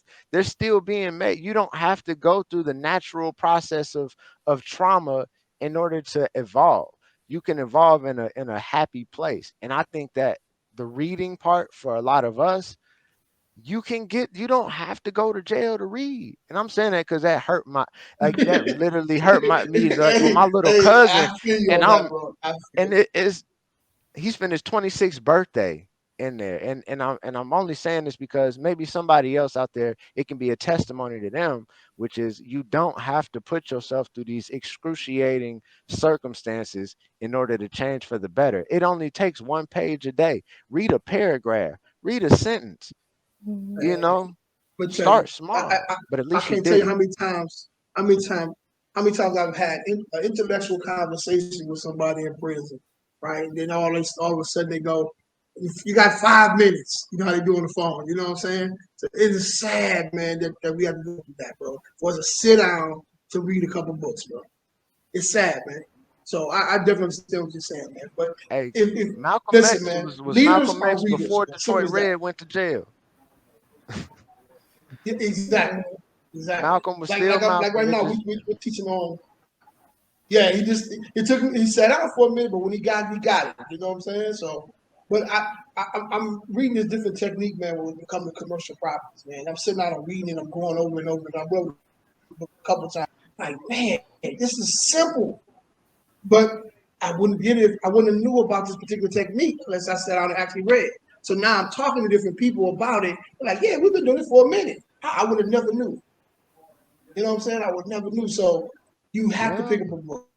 And too many And half price bookstores, Barnes and Nobles, man. You know what I'm saying? The library. You got to do it, man. And if you go on YouTube, put up some of these videos or whatever, there's some people gonna talk about it, but there's gonna be a lot of stuff left out. Man, I'm gonna So you tell get you that part of it. So you may get that book. step 1 and you may get 16, but you won't get the Look, whole steps. look, that book I talked about, the Banker's Code. You can go type it up on YouTube, and I mean, it may be like a robotic voice that's narrating it, but there's an audio The book whole on book it. is on there? It's Oh, it's the the whole book whole on there. Okay. audio book. Because when I first read it, I ended up reading it along with the audio book that was going on. Because sometimes I just like to, engage in my visual and audio stimulation. So I watch, like I said, I watch anime, so I'm always reading when I watch TV. I'm reading subtitles and watching. So Mhm. I like to engage multiple parts of my sensories in that way. So I think that yeah, it's all this information is out here. I know there's a website, there's a bunch of different websites. I'm not gonna get on there. Go on TikTok, and you can find websites that show you where to download books and PDFs and things like that for your own educational purposes. Mhm. Um, you know, we live in the age where all of this information is literally at your fingertips, but it's all in if you choose to just find it, type in. We all got computers in our that we walk around with in our pockets. We own computers. We got tablets. I my Everything. son was playing our Nintendo Switch. It's YouTube on the Nintendo Switch, on the PlayStation, on everything. The DVD player got a thing for you to go on YouTube and stuff. Now, like there's so many different ways that you could access mediums that you could access information. So there's no excuse, Audio which is books, like you say, audio books, man. We're in the car. How many in the car, man? Just put your headphones set in or whatever you're gonna do and sit back and listen. Like my boy yeah, Zig Ziglar say, man, it's a rolling university. Your Mhm. car should be a rolling university. It should So, be. And that's what I say when I tell people say they don't have time to read, or I'm like, it's so many ways that you can listen to or get information, when you're in your car or, while you're cleaning up your house, you can have it in the background because you have a reticular activation system that's always on, that's listening, right? And I heard a person say, and I want to say it was Eric Thomas, like, I would rather you read one page 100 times than 100 pages once, right? Because it's not just about reading it too. It's about taking that information in and learning how to transmute that information and activate it for yourself. And a lot of times when we first read information, it's foreign, and so you got to go reread it and reread it again. And so it's okay if you got one book at home that you read already, pick it up and read it again. Especially if you got through it, that means that's content that you enjoyed because you got hey, through the book. Now pick it up and read it but again. will it And I help you too? guarantee you, Yeah. that you're going to hear something different, see something different, or experience that book differently each time you pick it up, just because that's just how the mind works, right? It's only going to absorb so much of the information, but as soon as you make yourself like knowledgeable of it, now it can take it in. I know I read that book, what is it, Get Rich, not, I want to say Get Rich or Die Trying, but I think that's a song. no, um that's an No, but album. that's 50 that's an Cent. album, Get Richard. but what's You the got a other book. one? I got that book too. Get Richard Die Trying. No, Um, no, that's Think and not Get Grow Rich. Rich. You Think think? and Grow Rich. Yeah. Yeah, So Okay. I've listened to this book. I said Get Rich or Die Trying. I think that's Big Puff Daddy or Big somebody. 50. That's Big 50 Cent. 50 Cent. Okay. 50 So Cent. not Get Rich or Die Trying. That's a Mhm. song. But Think and Grow Rich. I have listened to that book maybe 7 times. And I tell you, every time I listen to this book and just decide to, like, I'm gonna put it on, it is something new that I'm like, I don't remember him saying that the first time, or I don't remember, understanding that. And these are why those books stay like in rotation for hundreds and hundreds of years, because they're so full of knowledge that you're gaining each time you experience it, you know? Yes, Yeah, ma'am. it's not Get Rich or Die Trying. It's another No, book it's I got not. to 50. I'm gonna post it today. Yeah, it's another book. I got it. I picked it Think up and So Grow. every time I about a think month of or two ago. Think and Grow Rich, I always in my mind say, Get I Rich or wanted Die to Trying. also I like But hip hop. but What is it? Angel was, I think, what did you Go say, ahead. man? In regards to those of you that are interested in, self-teaching and getting acclimated with, whether it's a degree or some type of certificate, you can go to Coursera.com. They have accredited Yeah. teachers, people that are well versed in areas of business, history, things that you want to be more knowledgeable about, whether it's for the sake of, running for a position or running your business, or, just trying to see how is it that you can fit in society and get the information that you need Oh so you yeah. can turn your knowledge into power moves or Mhm. wealth. And it's a beautiful place where you can get all the knowledge you need, and you can also get accredited so that you can change your life financially, um, intellectually, and move on in society for the sake of yourself, your children, and what you want to build for your life. Yeah, that's the You said easiest thing that Coursera? any of us can Yeah. change. For Sarah. I go to was it Udemy? You Um, know, I have so many courses that I've gone through an investment banking course. I learned Python on there. I learned how to ooh, code in Python through Udemy. Um, tax how to file it was a course I took on there on how to file taxes. So yeah, there's I agree. I got the Coursera app before the Apple University thing started tripping. I I was on that on the phone, because Apple had the Apple U on there. I think now you got to actually have like a code from the court or from the school or whatever. But yeah, just there's so many outlets right now that there's really no excuse for you not to change the easiest thing, like out of behavior, out of habits, out of all these different things that you have control over. The easiest thing you can do is develop a new skill, because that just requires you inputting something new into your brain. Correct. yes, that's true. Yeah, I will say also to apply it though, Oh yeah, right? As you apply it. read it, start Yeah, knowledge applying is it. Then useless, that way you'll be able to retain. but You you apply. retain what you're reading, right? If you look up something, you read something about how to sell, start putting that stuff in implement it immediately. You, you know. Yeah, So, but but you remember that's why I said what I like did with Sheila the said, insurance. You remember I said that's what I did with the insurance. That's what yeah, helped me. That's what Not that that insurance exam is a difficult thing to really pass, but one of the things that literally helped me is I internalized everything that was pretty much on there. Like you have to learn about FICA taxes, right? The old age and disability. The money that goes for Social Security. You have to learn about these things, and so for most people, that I was taking the test with and I studied when I was working, and we had to first learn and get our licenses. A lot of people just couldn't do that. It was just this foreign concept where like it just seemed like it had no connection to their own personal lives.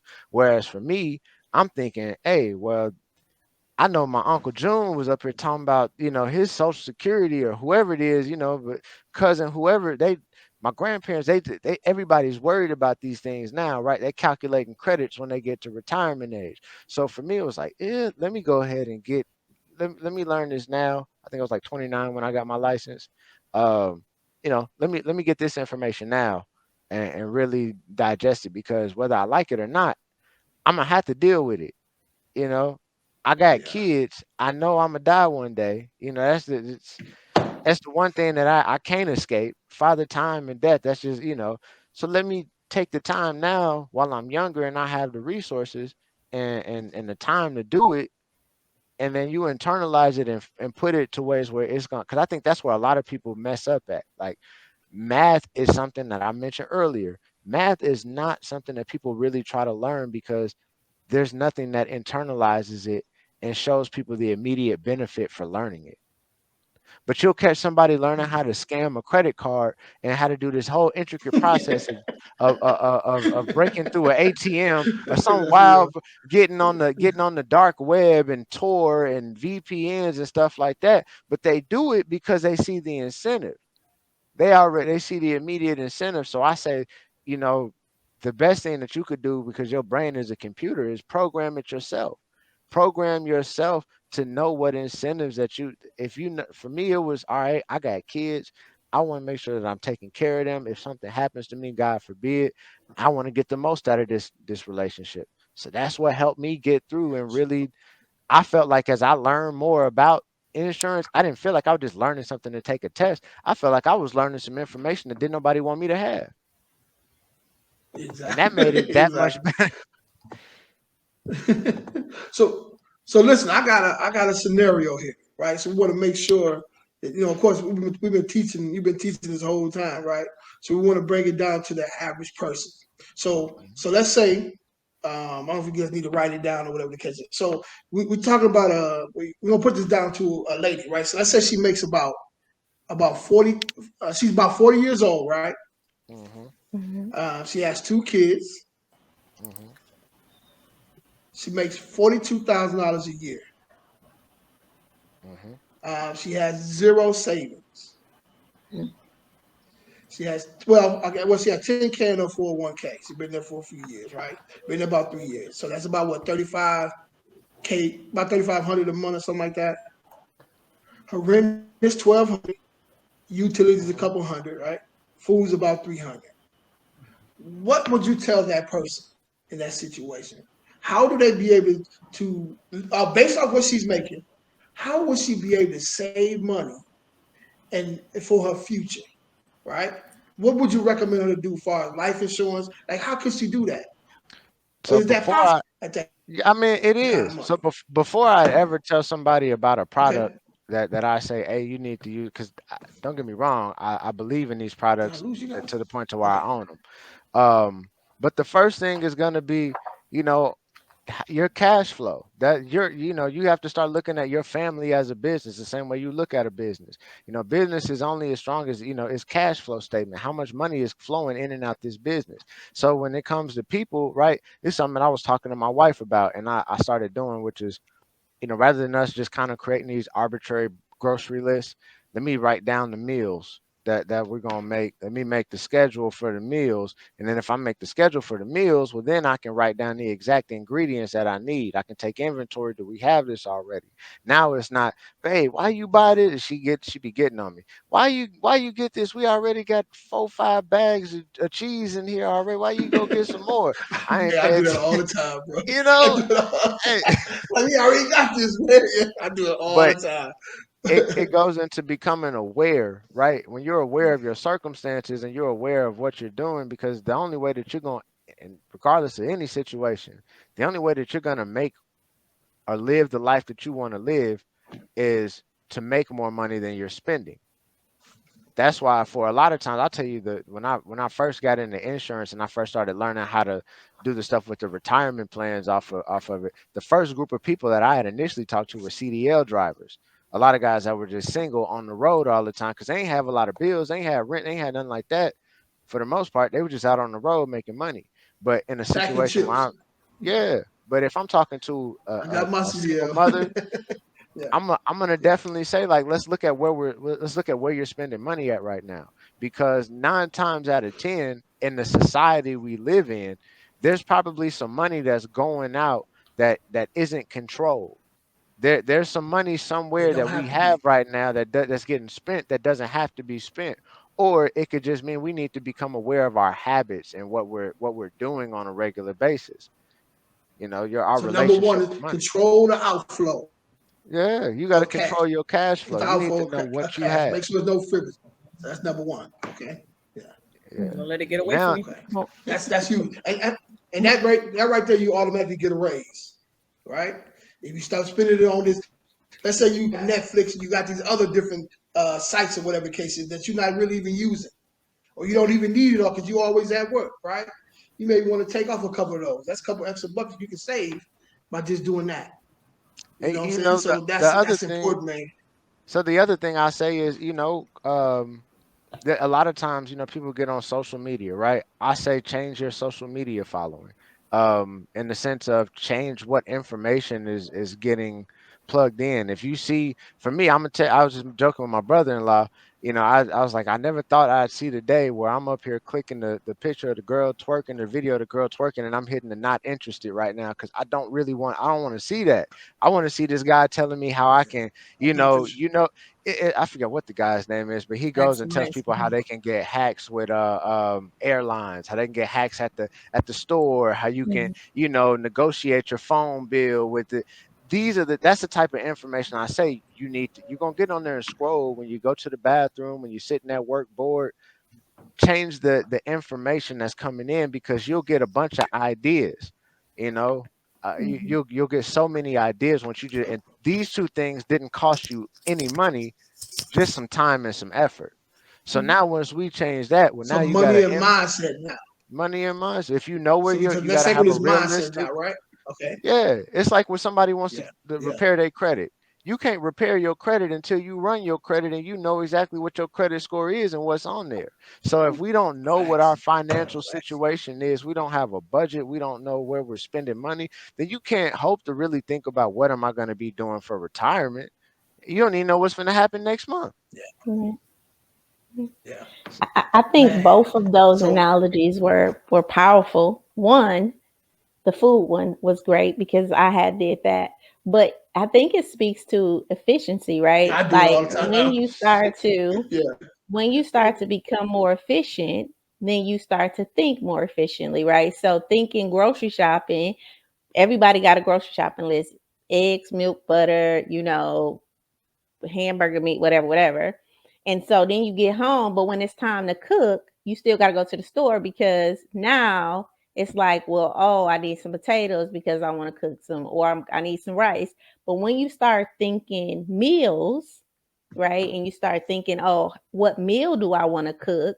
You're talking about efficiency now, and then you're doing the checklist. Do I got the potatoes? Do I got the garlic? Do I got the basil? Whatever I need to Mhm. cook this meal. So now when I go grocery shopping, it's less waste, right? And I'm more efficient when it comes to cooking whatever it is that I'm a cook. So I'm not throwing away as much, or got, I don't know, pickles in my refrigerator that I don't even use pickles, or you know what I mean? Stuff that I Mhm. don't use. But because Yeah. I've been trained to buy these things from growing up, I just put them in a basket, but they never get used.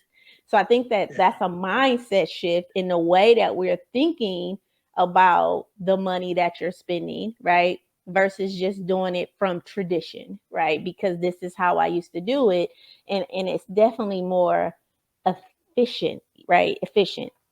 And then Yeah. the second thing you talked Yeah. about was um, programming, right? So I think that if people knew how Google search work or how the social media work, right? The ads that come up is what you have told the phone you're interested in looking at. So what you have stopped on the screen to see Algorithm. it, the And algorithm, right?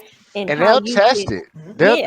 They'll test you. They'll send some because the biggest thing that I've learned about, and you're in psychology and therapy. Was it guys Alfred Kinsley, the guy who was the I think I forget what the he's basically um one of the foremost minds on sexual behavior within out but of out of I mean Freud. Freud. um what is this guy? I think it's Alfred Kinsley. I think his Okay. name Okay. is what it Okay. is. But I remember watching. I think this was the guy who kind of convinced Hugh Hefner to start Playboy. And I say this because obviously we live in this hypersexual, um, Mm-hmm. really this environment that pushes consumerism, sex, all of these different things. So it's like this is gonna get put in front of you regardless. Mm-hmm. I think it's just especially for like I work with a lot of young men, right? One like my I think my youngest client is like 23, 24. So when I'm talking to him, yeah, bro, just nah, don't look at the video girls. Don't look at that. We're not trying to focus on that. Once you program this and you say, nah, I Yeah. only want to see certain things, that changes the dynamic and what's going on in your head. That'll be I've seen social media literally change people's entire moods. People come in and be happy, but they got to arguing with somebody and saw something about Trump that made them mad and did. And my thing is You could either learn how to cope with and go through that, which I leave that to you, Miss Sheila, because that is what you specialize in. But my suggestion is don't see it, don't look at it. Yeah. Put you don't want to see it. The easiest way to not see something is to not see. Right. You know, But I think it's Facts. programming, right? So So it's yeah. beyond that. It's that you're constantly programming your mind with the information that you choose to use.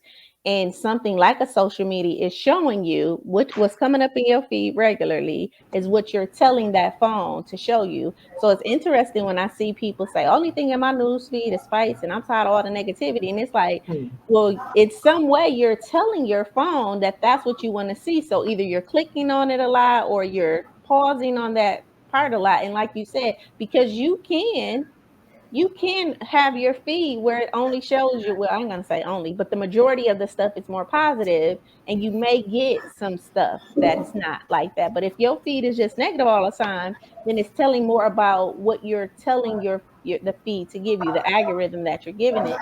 And so I Yeah. thought those are two great points, especially when we're talking about entrepreneur in programming, how efficient you can be and how effective you are in saving money or time or whatever.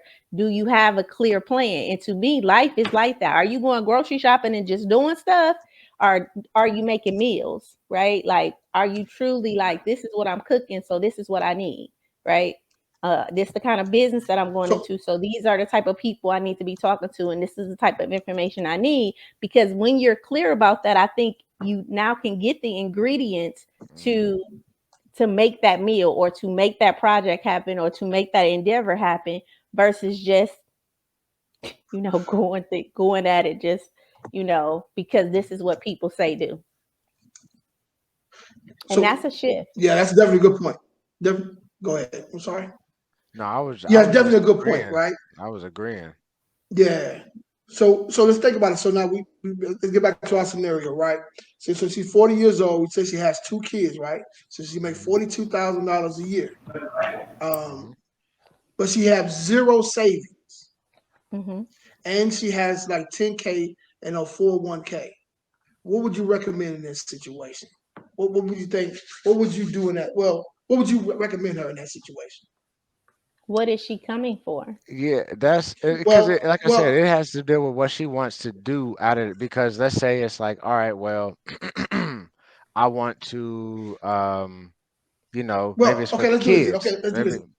Let's do this then. So, okay, so you know her, she's a single woman, right? She's making 42,000 out there. She got two kids. She has no savings in her account right now. So the first thing, so if I'm in that situation, the first thing I would think it'd be, I want to make sure I build up my emergency fund and put it yeah. in I my mean, and savings that account, so right? so that go that's still the mindset part. Now you've gone Yeah. I can hear you, Um, Jay. Can you hear me, Jay? okay, can you hear me? I can hear you, Jay. I can't hear Yep. Johnny though. Okay. Johnny, you breaking up. Yeah, I can't hear you now. I can't hear you, brother. So let me run. He may pop back in here in a second. Yeah, so So let you're me run saying a that scenario down. So okay, that woman, she's you moving single, she now. got Go two. ahead, Johnny. all Yeah, right, I'm go back ahead. Yeah, now. go ahead, Sid. But no, I was saying it's that's the part where we're talking about the mindset and the money have to meet, because now we're talking about, if you can't save, you can't invest. Because now all we're talking about is you having money that's put someplace that's out of your control, so to speak. So if you couldn't stand to have this money in this savings account, chances are, if you go get this money to these real estate investors, you're gonna be antsy. Look at where my money at? Where my money at? You got the wrong mindset for it. So I think that before anything goes, when you learn about money itself, money, wealth, income, the difference in those things, there has to be a certain level of patience that's also taught, because um, anything that just comes But too we all quickly, but because we've this is all how. been in this situation. Go Yeah, ahead. but I'm this sorry. this is how Go ahead, bro. this is how I would talk. This is how I would literally talk, because if I'm talking to a 40-year-old woman who's a professional, the one thing that I'm pretty sure that I could get her to agree with me with is, let's say you apply to a job and they call you right back in 30 minutes. We can pretty much all agree that that probably won't be the best job that that there may be some issues, because typically speaking, the jobs that call you right back immediately, right, that immediate turnaround, that's not something that's really quality. The companies that you may want to go work for, they may take a while to go through that process and sift and recruit and make sure all of that. So I look at that as the same way. If that's what you're looking at as far as how you're going to earn money from a job, then what would you expect when you're putting your money to work for you? You have to give it time. You have to and so that's where we would go. And I'd speak on the insurance policy, because technically speaking, you're already saving if you're putting money inside that 401k. Your hands are just bind, So that's and my you're going point. to be penalized if you touch it. Exactly. My thing is True. you True. understand So, the concept. so okay. So with her having two kids, right, and her checking her savings account is on empty, right. So I would think, in my mind, what I would think, I would be like, okay, with your 401k, you really kind of poor right now. I would put a pause on the 401k. I will build up my emergency fund. So just in case you I lose your can't say job, that. I can't you even say that. Is okay. it So vested? That's the first because question, right? okay, Because we got to check if the 401k is vested or not, right? So we need to make sure that if you walk away from this company, do you get to keep, how much of that do you get to keep and walk away with, in that account with Prudential or whatever the company is, do you get to keep that? Because then that's another situation, because there are ways that we could say, okay, we could put this money inside of a life insurance policy. We may have to take the tax hit on it, right? We may have to, but this is just an option that may go in there. That money that's sitting in that 401k could be used to fund insurance policies where that money is more protected and you have more control over it. And you may just have to take that hit, no, which no, means, I definitely understand. I definitely understand. I definitely understand exactly what you're saying. yeah, On the long play, you're absolutely right. But as for right now, I'm pretty sure if you're a mother of two, you making 42,000, you got nothing in savings, you under a lot of stress, right? So we I, talked about far as the mindset, absolutely. Budgeting, yeah. make sure when you go in these different places, you got a map on what you're gonna spend your money on. But I think the next step, and for me, it will be to get my savings up a little bit, just in case I get sick a couple of weeks, I still can pay my bills, But no, right? that is So if an emergency I would fund is say always in there, my but this is my thought. Yeah. So where's that going to come from though? and my Because thought would be here's the okay. realistic situation. What is So it, Jay? The okay, realistic situation is when you're sitting down and you're talking to somebody like that, right? And they're talking about an emergency fund. They're going to look at you and say, "Well, where's that going to come from?" Right? Where's this money okay. that I'm just automatically Here's going to my be answer to that. saving? Here's my answer to that. So it depends on how much she's investing into a 401k, right? So maybe she's Hmm. investing 10%, right? Maybe you can drop that down to 3%, and then and get that 7% now going towards your savings, Yeah, and right? So you that's can what we build that do. up in that situation. So I'll Yeah, show you. yeah. We So have a way now, that we show people. I bypass. I don't do a traditional savings account. So that's the first thing that I'm going to say right now. That okay, it's so going that's we're okay. going to So that's scratch why we're that, missing it because because you okay. I got you now. I get it I'm now. not going to tell you to Okay, do that. I'm going to tell you put your money inside of a okay, life I got insurance you. policy, because I can show you how you can make that life insurance policy liquid. I'm going to show you how you can put your money in a place Okay, where it's okay. more I advantageous forget for who I'm you. talking to, man. My bad, bro. Yeah, I don't do, Oh, Right. because That's here's the why he thing. called Johnny Leverage. That's why yeah, he's Your Johnny called Leverage. My Johnny bad, bro. Leverage. My bad. Because he's your gonna You tell know who you I'm how savings to talking account. to. leverage your Once money. once Yeah, again, yeah. that's like I'm saying with that situation, right? Because your savings account isn't making any money, right? Even though you have it, because especially now, if I'm talking to somebody that lives in 2022 in the crypto world that we're on, and Sister Angel was on there talking earlier about, the forex and the crypto and everything else that's going on. We live in an environment right now where, you know people are looking for ways to make money work for them, because it's so easy to see and hear opportunities, things that were once excluded to certain groups. Stop, think about, like, I remember when I was, younger, like before I graduated high school, a stock portfolio was something that was a little difficult to really kind of have. My grandma had one for me because she had her ducks in a row, but that wasn't something that I traditionally saw. But now you can go open up a custodial account with UNES. You can go open up an account, I think for your kids with Robinhood. You can do all of these different things. It's easy. It's more easily accessible. So I'm already going to tell somebody, all right, look, You can keep that savings account if you just gonna have it, and that's just where some money's going. But I'm gonna say if we got a choice between putting our money someplace where it's gonna earn for us and it's protected versus it's just gonna sit there, then we're gonna put it in some place Is that's it gonna still earn liquid? for us. Yes, it's still liquid. You said still liquid. Okay, so that solved the problem right there. See, I didn't add that component to it, so I guess I'm thinking a different little way. So that makes Oh sense, man. yeah, If you can make yeah, if you can make more money by putting it in and it's still liquid, so if I run into some issues, I can say, let me go get this money to pay these bills until I get back on my feet. That's what it's all about, man.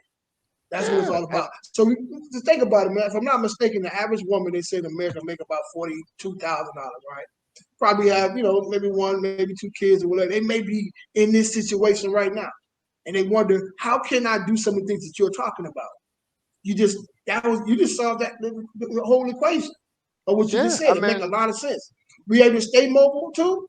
I mean, stay liquid as well. Come on, man. That's it. There's no excuse. and that's Cause it's how we you all look get at some it. money. It's this money leaking. Yeah, yeah. It's like assets. So this Go is ahead. what I try to coach people to look at life insurance policies. The same way that you look at a property, right? You go buy a house, you paying that mortgage, you building equity in that house, right? That's something that you could take a loan against that value. We treat life insurance policies the same way. We treat it as an asset. So, rather than, shoot, this woman doesn't even necessarily have to get the policy on herself. I would advise it because, but at the same time, she could get it on her kids. Let's say this was a situation like, all right, mother or two. This could have been my mom. This could have been my mother because when we moved down here, it was just my mother, me, and my younger sister. So if I were to go back and have to tell my mom, and especially from the fact that so my mom, she's a cancer survivor, non-Hodgkin's lymphoma. So from working, I've had to do due diligence to find, companies that wouldn't try to bar any of her past medical history against her, things of that nature. So in certain situations, I would even say, hey, you got kids, you got insurable interest. So you could go take these policies out on your kids, right? This can be what will serve as your kids' college fund. You can be the owner of the policy. And this can be something that's specifically for your children, but as you being the owner, you're able to make the calls. So put $200 away, $100 a month for each kid. That's something that I don't know too many moms that if they restructured their lives to where, okay, well, I got clarity on my spending now. I have a clear system of how I'm going to save. I don't know any mother, no any loving mother who wouldn't be willing to invest $100 if they could afford it into their kids' policy. So I say do that because at that point in time, you're going to be doing two things. One, logistically, you're going to be building up an asset, two assets actually. But then on the emotional side of things, that's something that peace of mind, right?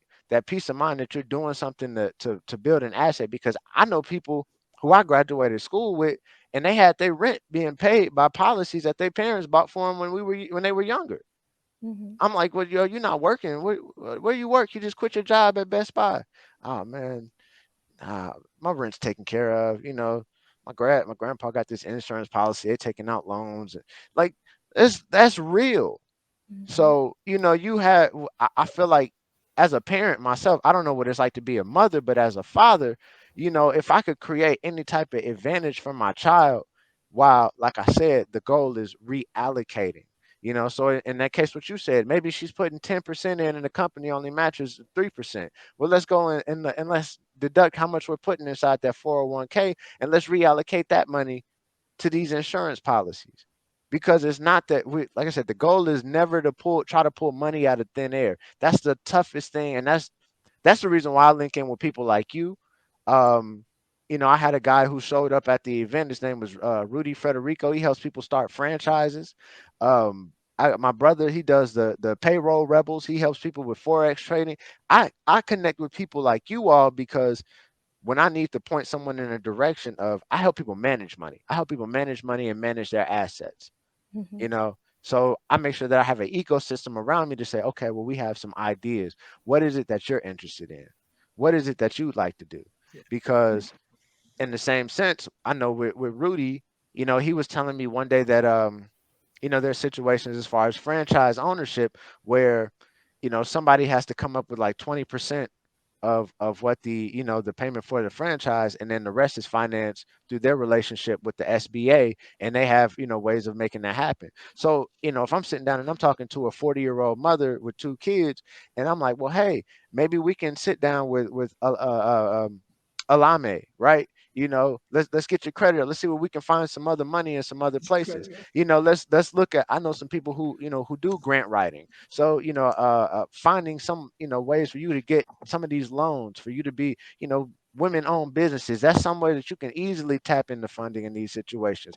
But then it's all about, let's expand our mind and see what else could we do. It may involve us changing our mindset and using OPM to fund another operation to where we're just going to get money off of it. But that first start was the basics. After we come established with the savings part, now we're able to join in on other aspects of how can we make some more money. Oh, you work in what neighborhood? Cool. Let me tell you about this thing called bird dog, and my guy Jay Wicker is into, right? You see all these houses in your neighborhood. He can sit down and he'll tell you how this works.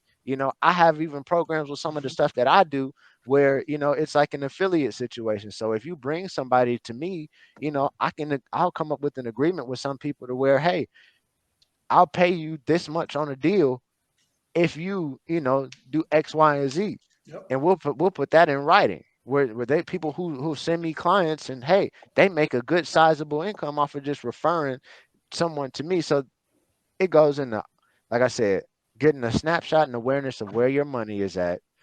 Then you have to get your mind right, and then combine the two so that way you start saving money.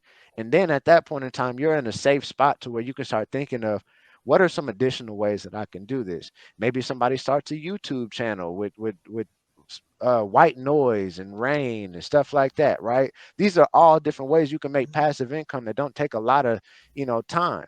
Um, One of the things that I tell you I did on Yeah. just to make some extra money is a website called User Interviews. You make a profile and they pay $30 to $200 and various amounts, on surveys that you could take. So there are so many different ways in Yeah. the world we live Until, in yeah. now that I'll sit You there can and I'll make show money. you how you do it. You have to listen and follow the prescription. But if you do follow the prescription and you follow the method, you'll come out on top, because you'll at least, even if you don't utilize these moves, or you don't utilize every play that I tell you, you have that knowledge. And I'm going to make sure that you have that knowledge when you walk away from us having our conversation. So now you walk away with the real wealth, which is an option. Mhm. Man, listen. I like He, that. he just broke that down. Yeah, he definitely I broke that like that. down, man. So I mean, I know it's a lot of Awesome. people out there. There's a lot of people out there now, man, who are in probably bad situations. You can get on the other side, man, but it takes planning, right? Sacrifice, all that good stuff, man. You can definitely do it, man. And you guys see his name, man. Johnny Leverage is his name. And what you say your game is again? Johnny Leverage is the I'm name. part of And the what's your look. I'm game? part of the money. It's the money game. That's the common It's the money denominator. money team. Yeah, we do business advisory See, service, but at the end of it all, this everybody in it, no matter what business that you in, if you're in the United States of America, you here to make the dollar, and you got to pay taxes. Hmm. This is true. yes, sir. Ain't no way around Would it. you Whether say you Sheila, you got cooking a food, thought? giving Well, I was saying massages. that I was given a task at the beginning of the show Oh, she got an Oh acronym. yeah, yes, yes, yes, yes, yeah. Here to we go. come up with an acronym for leverage, and so I came up with one based off of what Johnny was saying, basically. So leverage, let your efforts and your vocation elevate the results in your assets, your growth, and your energy, and that's leverage. Mm. Okay, one more time. And Let's do vote. it again. Let's do it again. That is So amazing. Do leverage. it again. To leverage, it is to let your efforts and your vocation, if you know what vocation is, just your calling, your mission, your purpose, your job, whatever career. So let your efforts and your vocation elevate the results in your assets, in your growth, and in your energy. And that's leverage. It's you're letting your efforts Wow. and your vocation elevate the results in your I assets, love it. meaning I your love it. I love money, it. I love it. your money, I and your love it. growth, emotional growth, and then your energy, right? So that's leverage. Yeah, that's Dope, powerful. dope, dope, dope. Man, listen, this has been. Hey, listen, I always say this, man, but this has been another one, man. This was powerful here, man. A lot of good information. I already knew. I already knew what it was gonna be. So I wanted to make sure I was able to touch the ladies out there who are going through some things out there, man. So I think we actually did that. You know what I'm Yeah, saying? I So, think that was a and good this will be a question. good workbook. Say it again. I said I think that was a great question. I think that's what I was alluding to earlier. Like the average person is making $50,000, right? So how does Johnny Leverage help them to maximize Yeah. that 50,000? And I'm glad that you asked it in a different way because it definitely gave a different perspective and like creatively things Yeah. that could be done. Yeah, and one of the things that before And, I and, hop and it off here, showed me I'll some even things say too. is hold on, wait a minute. Am I on mute? Okay, I'm not on mute. Um, leveraging expenses inside of a life insurance policy. So once again, like I said, if I were to talk to this 40-year-old mother, um, it doesn't matter as far as a lot of times like, yeah, we could look at what you're gonna save, and that would be, let's say if we were creating her own personal bank, right, within this life insurance policy, what she's gonna save is what we call a reserve, right? The same way that a bank has to have a reserve, an insurance company has to have a reserve. This is going to be her banking reserve. But as far as what she would flow through the policy, right?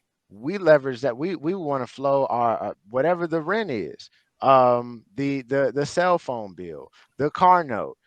These are ways that we're literally showing money that you can, from 5 to 7 days, right?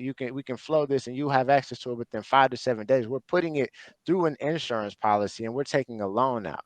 The reason we're doing this is because these policies historically earn about 7% interest credit.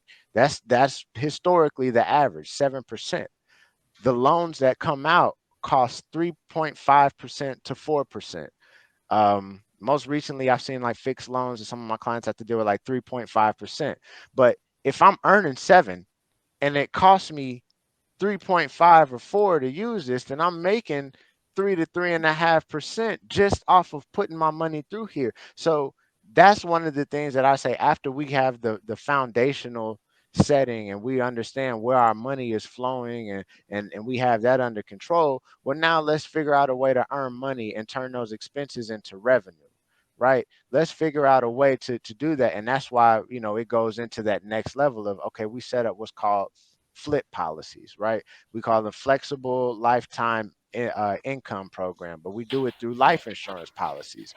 And it's a way for us to show, we could show this mother how she could set up a policy for herself and her 2 kids. And we use that money, the same dollar, like I was saying, to flow through those. But we're just leveraging expenses. We're not pulling money out of nowhere. We're just using the same money that we're going to earn and spend and pay the bills with anyway. So we have different ways. We have basic ways, we have more advanced ways, and I usually like to leave it up to you know people's temperament, right? Someone's temperament is usually based off of how someone's relationship with money is, how aggressive they are. There are some people that I'm just going to send to you and say, hey, you need to go, you interested in real estate, you need to go holler at Jay, you need to holler at Jarrell, you need to holler at Jason, Lenny. These are the guys you need to holler at because they're going to give you all the game for that. But then there's some people to where I say, you know if you find this house or whatever the case is, just they may not even care about it, right? They may not even be interested. They may have a completely different disposition. So I may have to be the intermediary between you and them for them to be able to see, like, oh, this is profitable. This is something that I could do. So, like I said, not everybody is going to be treated the same way because one mother may be more aggressive, based off of her own. And Sheila, you can attest to this, the differences in people's backgrounds and, how that goes towards their aggressiveness and their relationship towards money and their risk tolerance. So that's one way we want to go about it. I just wanted to give both of those examples because One way is for somebody who's more conservative and traditional, and not necessarily looking for the newest thing. But then for somebody who's like, yeah, I ain't got no savings, but I do throw some money inside this Robinhood account here and there and everywhere else. Well, I'm looking at that as, okay, well, you got the mindset, you at least thinking about it and you want to go in this direction. So if that's the case, let's U-turn. Let's make sure we cover the basics real Yeah. quick. But Let's now that we pivot. covered the basics, Yeah. now we got some more. I got some stuff that I guarantee you ain't never seen before. I got some stuff I know that you want to do something next level that nobody around you is doing. Oh yeah, I got that for you. But then, like I said, it just varies on the person and what they're really, what they're comfortable with, Yeah. the suitability. No, Right. I love like it. that. Love it. All right, guys. You guys have any final thoughts? Hey, you smoked it, Johnny, man. You smoked it, bro. Salute to you, bro. Everybody got any final thoughts? Mr. Johnny, I have a question. Yeah. How long does the Okay. money have to be in the insurance policy so that they can start leveraging some of their finances that they have put in the I mean, insurance policy? we have people taking loans out of the policy as early as the first month that they set the policy up. So it Mm. it it depends. So like let's say I have somebody who does an annual premium. So if someone's doing an annual premium and we're doing a flow based off of an annual premium, um, then literally they're gonna put one payment in, and then in that same month we're gonna take the loan out of the policy. So it just depends on the person and on the structure of it. But typically it's as early as in, the first month that we're able to start, leveraging loans inside the policy. Some situations people may it may actually be like a savings account for them. So they may take longer and they just may just be building into the policy on a long-term basis. But it, like I said, it just depends on your strategy and how aggressive it is. Mhm. Great question. Well, I Great thank question. you for the Thank you. information.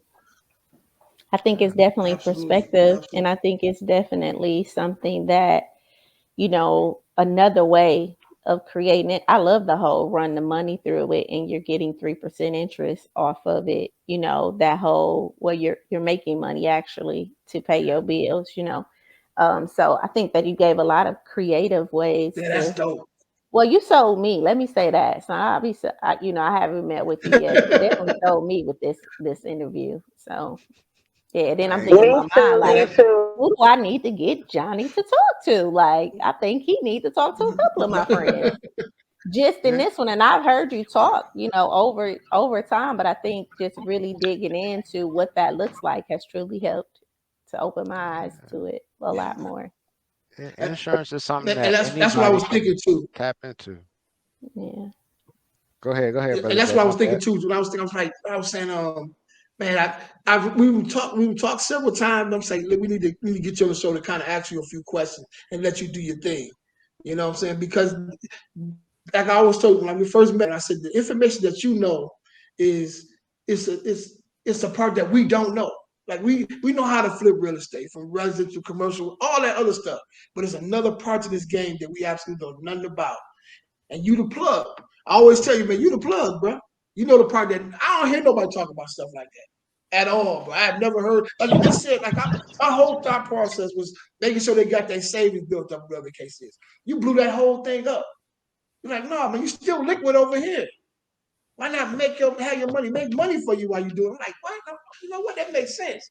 So now I gotta reevaluate what I'm doing. I need to get back Bro, on that shit myself personally, bro. So bro, it's like, man, and that we was ain't even huge, bro. talked about That the was huge. taxes, bro. We ain't even talked about the taxes because the one thing. And before We I need go, to, we need to, I need a I just consultation. want That's what to I need to pay for a just consultation. before I go, I just want to say this to everybody. A lot of the times, and I've said this on the other podcast, the real estate aholics one, about like with business owners and the structures that we get into, that we the LLCs, the S corps, and we get told so much, about that. That's a game that we get sold into, and once you realize the options, you realize that okay, you're kind of being duped. This LLC, this S corp, this isn't the end all be all. It isn't the ultimate way for you to lower your tax bill. There are actually other ways that the tax code has in place. Um, but once again, everything that I deal with is based out of that. The life insurance is based off of incentives in the tax code. We deal with a lot of trust, but we deal with trust in the same sense, like I was saying, like JD Rockefeller. It's how people have these trusts as limited partners to their businesses. Their trusts own the intellectual property, the company name, the contact with the client list, the company bylaws. It's a way for you to own, right? You look at the Walton family, Walmart. That intellectual that company started that. They own that. So it's a way for us as business owners to start looking differently at how we're going to start, structuring our businesses, how we're going to deal with the IRS, because you can't avoid them. It don't matter how you feel about them. You can't avoid them. You start making over so much, trust and believe everybody you do business with is filing and paying their taxes. There's a paper trail that leads back, and they know exactly how much you owe. It's up to you to figure out how you can minimize that and how you can, not create taxable events. And so that's why I like to just tell a lot of business, look, just go to the website, indiatinfinite.com. Um, Schedule a discovery call. We'll sit down. I have no problem, doing consultations and explaining to people how this works and how you can actually change yourself to work like this, the ultra wealthy. How you can set yourself up for generational wealth and the things that seem like they're only for people who have millions and billions of dollars. You can do that with your income, and you can create opportunities and leverage in your life as well. It's feasible. It's Man, Trust me, it's possible. love this. Love it. Love it. Love it. Love it. So yeah, I All also right. that's wanted to it. So tell you guys how do too. we reach you, Sheila? Huh? Go ahead. No, go ahead. Final thoughts, Miss Angela. Um, And Angel, I'm I just sorry. also wanted to add, no, also wanted to add that for anybody doing business, even the simplest things as putting in reels. You spoke, Johnny, you spoke about leveraging your YouTube pages and the TikToks and everything, but now there is a way that you can just put simple pictures up and a message and let that go on a reel on any platform. You can start monetizing money just by putting out pictures every other minute, every other hour, just throughout the day, so that you can capture that information and the analytics can go into different platforms, and then places like Facebook, YouTube, TikTok, they will pay you for doing simple things, just as you said with the YouTube as well. Absolutely. Yes, ma'am. That's a good thing to kind of really All doing different now too. ways of So creating leverage and getting yeah, that dollar. There's so many different ways. yeah, You were right, yep. 100%. All right. So, Miss Sheila, any final thoughts? Oh, I just want to thank you for the information. Definitely was important. I would ask the audience to watch our YouTube, our podcast, which is Elevating Life. We changed it to tomorrow, so that's on Wednesdays at 8 o'clock, and then the What Will My Daddy Say show, which is Thursdays at 8 o'clock, and that's where me and my dad kind of, have a conversation about, just being single and dating, and just kind of like a man's advice into a woman's world. And yeah, follow and subscribe, at I Am Shaping Solutions, or you can subscribe to our YouTube channel at Shaping Solutions. Yeah, that's about it. Thank you. Thank you, Johnny Leverage. I just Thank scheduled my you. appointment.